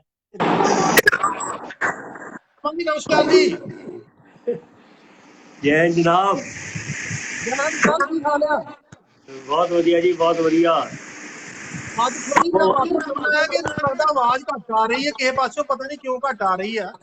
ਕੁਛ ਨਾ, ਇਹ ਜਦੋਂ ਪਤਾ ਲੱਗਦਾ ਨਾ ਕ੍ਰਾਂਤੀ ਆ ਰਹੀ ਆ, ਤੇ ਉਦੋਂ ਆਵਾਜ਼ਾਂ ਦਬਾਈਆਂ ਜਾਂਦੀਆਂ। ਇਹ ਗਵਰਨਮੈਂਟ ਬਹੁਤ ਕੁਝ ਕਰ ਸਕਦੀ ਹੈ ਤੇ ਉਹ ਕਰ ਰਹੀ ਹੈ। ਹਾਂਜੀ ਹਾਂਜੀ, ਕ੍ਰਾਂਤੀ ਆਉਣੀ ਹੈ ਜੀ, ਸਾਰੇ ਇੱਕ ਵਾਰੀ ਜ਼ਰੂਰ ਆਉਣੀ ਆ। ਪਰ ਕੋਈ ਗੱਲ ਨਹੀਂ, ਜਿੰਨਾ ਮਰਜ਼ੀ ਇਹ ਹਾਂ ਕਰ ਲੈ। ਮੈਂ ਉਹਦੇ ਲਈ ਇੱਕ ਸ਼ੇਰ ਪੜ੍ਹ ਕੇ ਸੁਣਾਉਣਾ ਚਾਹੁੰਦਾ ਪਹਿਲਾਂ। ਹਾਂ ਕਰੋ ਕਰੋ। जितना तू चाहे जालिम मेरा सब्र आजमा ले, जितना तू चाहे जालिम मेरा सब्र आजमा ले, तेरे हर सितम से मुझको नए हौसले मिले। ਵਾਹ ਜੀ ਵਾਹ, ਵਾਹ ਜੀ ਵਾਹ। ਬਿਲਕੁਲ ਇਸੇ ਤਰ੍ਹਾਂ ਹੀ ਆ ਕਿ ਮਤਲਬ ਜਿੰਨਾ ਮਰਜ਼ੀ ਇਹ ਜ਼ੋਰ ਲਾ ਲੈਣ ਕਿ ਦੀਵੇ ਨਹੀਂ ਬੁਝਦੇ। ਉਹ ਸੁਰਜੀਤ ਪਾਤਰ ਵੀ ਲਿਖਦਾ ਨਾ, ਉੱਠ ਜਗਾ ਦੇ ਮੋਮਬੱਤੀਆਂ, ਉੱਠ ਜਗਾ ਦੇ ਮੋਮਬੱਤੀਆਂ, ਇੱਥੇ ਵਗਦੀਆਂ ਹੀ ਰਹਿਣੀਆਂ ਨੇ ਪੌਣਾ ਕਪੱਤੀਆਂ। ਅਰੇ ਪੌਣਾ ਕਪੱਤੀਆਂ ਜਿਹੜੀਆਂ ਨੇ ਜਿੰਨੀਆਂ ਮਰਜ਼ੀ ਵਗਦੀਆਂ ਹੀ, ਮੋਮਬੱਤੀਆਂ ਜਗਾਈ ਜਾਣੀਆਂ ਨੇ। ਸਾਡੇ ਮਰਨ ਤੋਂ ਬਾਅਦ ਹੀ ਕਿਉਂ ਨਾ ਲੋਕੀ ਜਾਗਣਗੇ, ਜਾਗਣਗੇ ਜ਼ਰੂਰ। ਦੇਖੋ ਜੀ, ਚਾਹੇ ਮਰਨ ਤੋਂ ਬਾਅਦ ਵੀ ਜਾਗਣ, ਪਰ ਇਹ ਦੇਸ਼ ਨੂੰ ਜੇ ਬਚਾਉਣਾ, ਹਾਂ, ਤੇ ਇਹ ਜਿਹੜਾ ਉਪਰਾਲਾ ਤੁਸੀਂ ਕਰ ਰਹੇ ਹੋ ਤੇ ਅਸੀਂ ਰਲ ਮਿਲ ਕੇ ਕਰ ਰਹੇ ਹਾਂ, ਇਹ ਦੇਸ਼ ਨੂੰ ਜਗਾਉਣ ਦਾ ਉਪਰਾਲਾ ਬਹੁਤ ਜ਼ਰੂਰੀ ਆ। ਨਹੀਂ ਤਾਂ ਸਾਡੀ ਜਿਹੜੀ ਹਾਲਤ ਆ, ਉਹ ਤੁਸੀਂ ਕਹਿ ਸਕਦੇ ਹੋ ਵੀ ਗੁਲਾਮਾਂ ਤੋਂ ਵੀ ਬਦਤਰ ਹੋਣੀ ਹੋਈ ਆ। ਕਿਉਂਕਿ ਹਾਂ ਹਾਂ ਬਿਲਕੁਲ ਤੁਹਾਡੇ ਸਾਹਮਣੇ ਹੀ ਆ ਵੀ ਸਰਕਾਰ ਜੋ ਮਰਜ਼ੀ ਆਪਣੇ ਉੱਥੋਂ ਕਹਿ ਦਿੰਦੀ ਹੈ, ਤਾਂ ਉਹੀ ਸਾਰੇ ਮੰਨਣ ਲੱਗ ਜਾਂਦੇ, ਜਾਂ ਮੰਨਣ ਨਹੀਂ ਵੀ ਮੰਨਣਾ ਚਾਹੁੰਦੇ ਤੇ ਉਹ ਕਰ ਕੀ ਸਕਦੇ ਆ। ਇਹ ਲੋਕਾਂ ਦੀ ਜਿਹੜੀ ਮੇਨ ਆਵਾਜ਼ ਆ, ਤੇ ਉਹਦੇ ਲਈ ਮੈਂ ਤਾਂ ਇੱਕੋ ਹੀ ਗੱਲ ਕਹੂੰਗਾ ਵੀ ਦਿਲਪ੍ਰੀਤ ਉੱਧਰੋਂ ਤਿਆਰ ਹੋ ਰਿਹਾ ਹੈ, ਤੇ ਮੈਂ ਉਹਨੂੰ ਕਹਿੰਦਾ ਵੀ ਤੂੰ ਆਪਣੀ ਰਿਕੁਐਸਟ ਭੇਜ। ਜਾਨੂੰ ਮੈਂ ਤੈਨੂੰ ਕਹਿ ਦੇਣਾ ਵੀ ਮੈਨੂੰ ਅੱਜ ਮੈਂ ਸਿਰਫ ਇਹ ਹਿੰਦੁਸਤਾਨ ਦੇ ਹਰ ਇੱਕ ਨੌਜਵਾਨ ਨੂੰ ਔਰ ਬਜ਼ੁਰਗਾਂ 'ਚ ਮੈਂ ਵੀ ਆ ਜਾਣਾ, ਤੇ ਮੈਂ ਇੱਕੋ ਹੀ ਗੱਲ ਕਹਿਣਾ ਵੀ ਅੱਜ ਲਾਲਾ ਲਾਜਪਤ ਰਾਏ, ਜੇ ਮੈਂ ਲਾਲਾ ਲਾਜਪਤ ਰਾਏ ਤਾਂ ਭਗਤ ਸਿੰਘ ਉਹਨਾਂ ਦੀ ਲੋੜ ਸੀ, ਅੱਜ ਮੈਨੂੰ ਭਗਤ ਸਿੰਘ ਚਾਹੀਦੇ ਨੇ ਜੇ ਦੇਸ਼ ਨੂੰ ਬਚਾਉਣਾ ਹੈ। ਤੇ ਜਿਵੇਂ ਨੇਤਾ ਸੁਭਾਸ਼ ਚੰਦਰ ਜੀ ਬੋਸ ਨੇ ਕਿਹਾ ਸੀ ਵੀ ਤੁਮ ਮੁਝੇ ਖੂਨ ਦੋ ਮੈਂ ਆਜ਼ਾਦੀ ਦੂੰਗਾ, तो आज मैं सारों से यही आह्वान करना चाहना है भी देश तो सारे लोग जागो और जाके जो कुछ हो रहा है, ये करोना सारा साडे ते अंदर सच्ची थोपिया गया है, पर इस निकलदियां ही ਆਪਾਂ ਸਾਰੇ ਹਿੰਦੁਸਤਾਨ 'ਚ ਇੱਕ ਐਸੀ ਆਵਾਜ਼ ਬੁਲੰਦ ਕਰੀਏ ਕਿ ਜਿਵੇਂ ਅੱਜ ਤੁਸੀਂ ਦੇਖ ਰਹੇ ਹੋਗੇ ਕਿ ਪੰਜਾਬ ਦੇ ਵਿੱਚ ਨਸ਼ਿਆਂ ਦੇ ਵਿਰੁੱਧ ਕੈਪਟਨ ਸਾਹਿਬ ਨੂੰ ਆਪਣੇ ਮੰਤਰੀਆਂ ਦੇ ਖਿਲਾਫ ਕਰਨਾ ਪਿਆ ਨਾ, ਅਸੀਂ ਸਾਰੇ ਹਿੰਦੁਸਤਾਨ 'ਚ ਬੀਜੇਪੀ ਦੀ ਸਰਕਾਰ ਨੂੰ, ਮੋਦੀ ਦੀ ਸਰਕਾਰ ਨੂੰ ਇਸੇ ਤਰ੍ਹਾਂ ਹੀ ਜਾਗਰੂਕ ਕਰਕੇ ਲੋਕਾਂ ਨੂੰ ਤੇ ਮਜਬੂਰ ਕਰ ਦਿਆਂਗੇ ਕਿ ਜਾਂ ਉਹ ਛੱਡ ਕੇ ਜਾਣ, ਜਾਂ ਉਹ ਜਿਹੜਾ ਹੈਗਾ ਮਜ਼ਦੂਰ ਦਾ, ਮਿਡਲ ਕਲਾਸ ਦਾ ਤੇ ਫਾਰਮਰ ਦਾ ਇੰਟਰਸਟ ਪ੍ਰੋਟੈਕਟ ਕਰਨ। ਅਸੀਂ ਲਾਲਿਆਂ ਕੋਲ ਸਭ ਕੁਝ ਵਿਕਣ ਨਹੀਂ ਦੇਣਾ, ਦੇਸ਼ ਨਹੀਂ ਵਿਕਣ ਦੇਣਾ। ਇੰਨਾ ਕਹਿੰਦਾ ਹੋਇਆ ਮੈਂ ਇਸ ਤੋਂ ਅੱਗੇ ਬਾਕੀ ਗੱਲਾਂ ਬਾਅਦ ਚ ਕਰੂੰਗਾ। ਮੇਰਾ ਵਿਚਾਰ ਹੈ ਵੀ ਦਿਲਪ੍ਰੀਤ ਵੀ ਯੰਗ ਮੁੰਡਾ ਹੈ ਤੇ ਮੇਰੇ ਖਿਆਲ ਉਹਨੂੰ ਅਗਰ ਲੈ ਲਿਆ ਜਾਵੇ। ਸਰ ਮੈਂ ਦਿਲਪ੍ਰੀਤ ਨੂੰ ਲੈ ਰਿਹਾ ਵਾ, ਉਹ ਲਾਈਨ ਤੇ ਆ ਨਹੀਂ ਰਿਹਾ, ਮੈਂ ਫੇਰ ਲੈਣਾ ਦਿਲਪ੍ਰੀਤ ਨੂੰ, ਮੈਂ ਫੇਰ ਲੈਣਾ ਲਾਈਨ ਤੇ ਆ ਰਿਹਾ, ਉਹ ਪਤਾ ਨਹੀਂ ਆ ਰਿਹਾ ਕਿ ਨਹੀਂ, ਮੈਂ ਦੇਖਦਾ। ਮੈਂ ਤਿਆਰ ਆ, ਹੁਣ ਮੇਰਾ ਸਭ ਕੁਝ ਤਿਆਰ ਹੋ ਗਿਆ। ਹਾਂਜੀ ਦਿਲਪ੍ਰੀਤ ਜੀ, ਦਿਲਪ੍ਰੀਤ ਹੁਣ ਮੈਨੂੰ ਲੱਗਦਾ ਆ ਨਹੀਂ ਰਿਹਾ। ਚਲੋ ਫਿਰ ਆਪਾਂ ਕੰਟੀਨਿਊ ਕਰਦੇ ਹਾਂ। ਹਾਂ ਮੈਂ ਸਰ ਮੇਰੀ ਬੇਨਤੀ, ਮੈਂ ਤੁਹਾਡੇ ਨਾਲ ਵੀ ਗੱਲ ਕਰਨਾ ਚਾਹੁੰਦਾ ਵਾ ਔਰ ਸਾਰੇ ਮੈਂਬਰਾਂ ਨੂੰ ਕਹਿਣਾ ਚਾਹੁੰਦਾ ਕਿ ਸਾਥੀਓ, ਗੱਲ ਅਸਲ ਦੇ ਵਿੱਚ ਆ ਵੀ ਇਹ ਜਿਹੜੇ ਪਹਿਲੇ ਮੈਂ ਦੱਸਿਆ ਸੀਗਾ ਕਿ ਮਤਲਬ ਇਹ ਖੋਖਲਾ ਪਾਣੇ ਨਾਲ ਕੋਈ ਪੈਸਾ ਨਹੀਂਗਾ, ਐਵੇਂ ਰੌਲਾ ਪਾਇਆ, ਤੇ ਅੱਜ ਮੈਂ ਜਿਹੜੀ ਗੱਲ ਕੀਤੀ ਹੈ ਬੜੀ ਖਤਰਨਾਕ ਰੁਝਾਨ ਆ। ਹੁਣ ਉਸ ਤੋਂ ਅਗਲੀ ਗੱਲ, ਅਗਲੇ ਸ਼ਨੀਚਰਵਾਰ ਜਦੋਂ ਮੈਂ ਲਾਈਵ ਹੋਵਾਂਗਾ, ਜੇ ਤੁਸੀਂ ਟਾਈਮ ਦਿੱਤਾ, ਇਜਾਜ਼ਤ ਦਿੱਤੀ, ਤੇ ਮੈਂ ਸੈਂਟਰ ਸਰਕਾਰ ਤੇ ਜਿਹੜੀ ਪੰਜਾਬ ਸਰਕਾਰ ਆ, ਇਹ ਸਾਰੀ ਟੋਟਲ ਫੇਲਿਅਰ ਹੈ ਕਰੋਨਾ ਦੇ ਮਾਮਲੇ ਵਿੱਚ। ਤੇ ਕਿਉਂ ਫੇਲਰ ਆ? ਅਸੀਂ ਇਹਨਾਂ ਨੂੰ ਚੁਣਿਆ ਸੀਗਾ ਔਰ ਨਲਾਇਕ ਸਾਬਤ ਹੋਈਆਂ ਨੇ, ਤੇ ਅਸੀਂ ਇਹਨਾਂ ਨੂੰ ਬਦਲਣਾ ਕਿਵੇਂ ਆ? ਇਹ ਥੋੜਾ ਕਿ ਅਸੀਂ ਮਤਲਬ ਇੰਨਾ ਪੈਸਾ ਇਲੈਕਸ਼ਨ ਤੇ ਖਰਚ ਹੁੰਦਾ ਤੇ ਅਸੀਂ ਇਹੋ ਜਿਹੀਆਂ ਸਰਕਾਰਾਂ ਚੁਣ ਲਈਏ ਕਿ ਜਦੋਂ ਕੋਈ ਸੰਕਟ ਆਵੇ ਕਰ ਹੀ ਕੁਛ ਨਾ ਸਕਣ। ਔਰ ਇਹਦੇ ਮੈਂ ਪ੍ਰੂਫ ਦਵਾਂਗਾ ਤੁਹਾਨੂੰ ਸ਼ਨੀਚਰਵਾਰ ਅਗਲੇ, ਕਿਉਂਕਿ ਮੈਂ ਪ੍ਰੂਫ ਤੋਂ ਬਿਨਾਂ ਗੱਲ ਨਹੀਂ ਕਰਦਾ, ਔਰ ਪ੍ਰੂਫ ਦਵਾਂਗਾ ਵੀ ਇਹ ਕਿਉਂ ਫੇਲ ਨੇ, ਕਿਹੜੇ ਪੁਆਇੰਟ ਤੇ ਫੇਲ ਨੇ ਤੇ ਕਿੱਦਾਂ ਫੇਲ ਨੇ, ਸਾਰਾ ਕੁਝ, ਤੇ ਕੀ ਕਰਨਾ ਚਾਹੀਦਾ ਜੀ ਇਹਨਾਂ ਕੋਲ। ਝੂਠ ਆ ਕੇ ਲੋਕਾਂ ਦੇ ਉੱਪਰ ਟੀਵੀ ਇਹਨਾਂ ਦੇ ਹੱਥ 'ਚ ਆ, ਉੱਤੇ ਆ ਕੇ ਜੋ ਮਰਜ਼ੀ ਕਹਿ ਸਕਦੇ ਆ।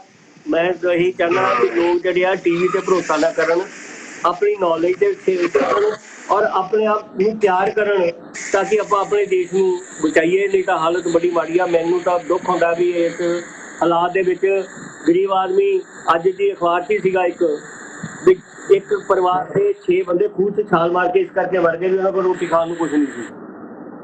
ਟੋਟਲ 8 ਲੱਖ ਉਸ ਖੂਹ ਦੇ ਵਿੱਚੋਂ ਦੇਖੋ 6 ਇੱਕ ਪਰਿਵਾਰ ਦੀਆਂ ਹੀ ਹੈ। ਅੱਛਾ, ਫਿਰ ਤੁਹਾਡੇ ਸੈਂਟਰ ਦੀ ਸਰਕਾਰ ਦਾ ਵੀ ਬੱਸਾਂ ਗਈਆਂ ਬਾਰਡਰ ਤੇ ਉਹਨਾਂ ਨੂੰ ਅਲਾਉ ਨਹੀਂ ਕੀਤਾ ਵੀ ਉਹ ਮਜ਼ਦੂਰਾਂ ਨੂੰ ਲੈ ਜਾਣ। ਯੂਪੀ, ਬਿਲਕੁਲ ਯੂਪੀ ਇਹ ਹਾਲਾਤ ਜਿਹੜੇ ਆ ਬਹੁਤੀ ਦੇਰ ਨਹੀਂ ਚੱਲਣੇ ਆ। ਅਖੀਰ ਤੇ ਜਦੋਂ ਲੋਕ ਉੱਠਣਗੇ, ਲੋਕਾਂ ਦੀ ਭੀੜ ਉੱਠੂਗੀ ਕਿ ਸਾਰੇ ਹਿੰਦੁਸਤਾਨ ਨੂੰ ਜੇਲ੍ਹ 'ਚ ਬੰਦ ਕਰ ਦੇਣਗੇ। ਲੋਕਾਂ ਨੇ ਪੁਲਿਸ ਨੂੰ ਵੀ ਕੁੱਟਣਾ, ਫਿਰ ਜਿਹਨੂੰ ਇਹ ਹਥਿਆਰ ਬਣਾ ਕੇ ਸਾਡੇ ਅਗੇਂਸਟ ਇਹਨਾਂ ਨੂੰ ਵੀ ਕੁੱਟਣਾ। ਦਿਲਪ੍ਰੀਤ ਜੀ ਕਹਿ ਰਹੇ ਕਿ ਜਾਣ ਦਾ ਆਪਸ਼ਨ ਨਹੀਂ ਆ ਰਿਹਾ, ਪਤਾ ਨਹੀਂ ਕਿਉਂ ਆ ਰਿਹਾ। ਇਹ ਪੰਜਾਬ ਬੋਲਦਾ ਨੂੰ ਉਹਨਾਂ ਨੂੰ, ਆਪਣੇ ਗੁਰਮੀਤ ਸਿੰਘ ਨੂੰ, ਆਪਣੇ ਗੁਰਨਾਮ ਨੂੰ ਪਤਾ ਹੋਊਗਾ। ਗੁਰਨਾਮ ਸਿੰਘ ਜੀ ਇੱਕ ਗੱਲ ਹੋਰ ਲਿਖ ਰਹੇ ਆ ਕਿ ਸਾਰਿਆਂ ਨੂੰ ਇਸ ਗੱਲ ਦੀ ਮੁਬਾਰਕ ਹੋਵੇ ਕਿ ਸਾਡਾ YouTube ਚੈਨਲ ਬਣ ਚੁੱਕਾ। ਹੋ ਸਕਦਾ ਅਗਲੀ ਵਾਰੀ ਅਸੀਂ ਲਾਈਵ YouTube ਦੇ ਥਰੂ ਹੋਈਏ। ਔਰ ਸਾਡਾ ਜਿਹੜਾ ਇੱਕ ਬੜੀ ਤੁਹਾਨੂੰ ਸ਼ਰਮਾ ਜੀ ਮੁਬਾਰਕ ਦੇ ਦਿੰਦੇ ਆ ਕਿ ਕੈਨੇਡਾ ਵਿੱਚ, ਅਮਰੀਕਾ ਵਿੱਚ, ਇਧਰ ਆਪਣੇ ਜਿਹੜਾ ਸਾਊਦੀ ਅਰਬੀਆ ਵਿੱਚ, ਆਇਰਲੈਂਡ ਦੇ ਵਿੱਚ, ਇੰਗਲੈਂਡ ਦੇ ਵਿੱਚ, ਹਾਲੈਂਡ ਦੇ ਵਿੱਚ ਸਾਰੇ ਲੋਕੀ ਵੇਖ ਰਹੇ ਆ। ਮੈਨੂੰ ਬਹੁਤ ਖੁਸ਼ੀ ਆ ਕਿ ਜਿਹੜਾ ਅਸੀਂ ਐਨਾਲਿਸਿਸ ਕਰਦੇ ਆ ਉਹ ਇੰਟਰਨੈਸ਼ਨਲੀ ਵੇਖਿਆ ਜਾ ਰਿਹਾ। ਔਰ ਹੌਲੀ ਹੌਲੀ ਮੈਨੂੰ ਲੱਗਦਾ ਅਸੀਂ ਬਹੁਤੀ ਐਡਵਰਟਾਈਜ਼ਮੈਂਟ ਨਹੀਂ ਸੀ ਕੀਤੀ, ਔਰ ਆਉਣ ਵਾਲੇ ਸਮੇਂ ਦੇ ਵਿੱਚ ਮੈਨੂੰ ਲੱਗਦਾ ਕਿ ਕਾਫੀ ਲੋਕੀ ਇਹ ਵੇਖਣਗੇ। ਔਰ ਜੇ ਲੋਕਾਂ ਦੀਆਂ ਆਸ਼ਾਵਾਂ ਵਧੀਆਂ ਨੇ ਤੇ ਸਾਡੀ ਜ਼ਿੰਮੇਵਾਰੀ ਹੋਰ ਵੱਧ ਗਈ ਆ ਕਿ ਅਸੀਂ ਵੱਧ ਤੋਂ ਵੱਧ ਸੌਖੇ ਤਰੀਕੇ ਨਾਲ ਟਾਪਿਕਾਂ ਨੂੰ ਦੱਸੀਏ। ਔਰ ਹਰ ਹਫ਼ਤੇ ਦੇ ਵਿੱਚ ਜੋ ਘਟਨਾਵਾਂ ਹੁੰਦੀਆਂ ਨੇ ਪੰਜਾਬ ਦੇ ਵਿੱਚ ਜਾਂ ਇੰਡੀਆ ਵਿੱਚ, ਤੇ ਉਹਦਾ ਐਨਾਲਿਸਿਸ ਕਰਕੇ ਦੱਸੀਏ। ਔਰ ਮੈਂ ਇਹਦੀ ਜ਼ਿੰਮੇਵਾਰੀ ਵੀ ਲੈਣਾ ਵਾ ਸ਼ਰਮਾ ਜੀ ਅੱਜ ਤੁਹਾਨੂੰ ਤੁਹਾਡੇ ਸਾਹਮਣੇ। ਔਰ ਮੈਂ ਆਪਣੇ ਇਸ ਤੋਂ ਬਾਅਦ ਆਪਣੇ ਇਹ ਦਾਵਾ ਕਰਾਂਗਾ ਐਨਾਲਿਸਿਸ YouTube ਦੇ ਥਰੂ। ਔਰ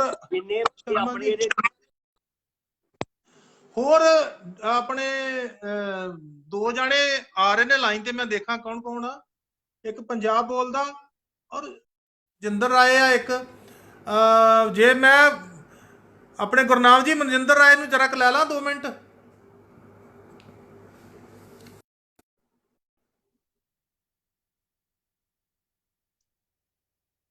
ਜੂਮ ਐਪ ਦੀ ਆਈਡੀ ਵੀ ਦਿਲਪ੍ਰੀਤ ਜੀ ਚਾਲ ਜੀ ਕਹਿ ਰਹੇ ਨੇ। ਹੁਣ ਮੈਨੂੰ ਬਹੁਤਾ ਇਹਦਾ ਬਾਰੇ ਚ ਪਤਾ ਨਹੀਂਗਾ ਕਿਉਂਕਿ ਮੈਂ ਪੜ੍ਹਨ ਲਿਖਣ ਵਾਲਾ ਭਰਾਵਾ ਬੰਦਾ, ਕਿਤਾਬਾਂ ਅਸੀਂ ਪੜ੍ਹਦੇ ਆ ਦੀ ਡਿਕਲਾਈਨਡ, ਉਹਨਾਂ ਨੇ ਵੀ ਡਿਕਲਾਈਨ ਕਰ ਦਿੱਤਾ। ਇਸ ਕਰਕੇ ਮੈਨੂੰ ਲੱਗਦਾ ਕਿ ਹੋਰ ਲੈਣਾ ਪਊਗਾ। ਮੈਂ ਪੰਜਾਬ ਬੋਲਦਾ ਨੂੰ ਲੈ ਲੈਣਾ।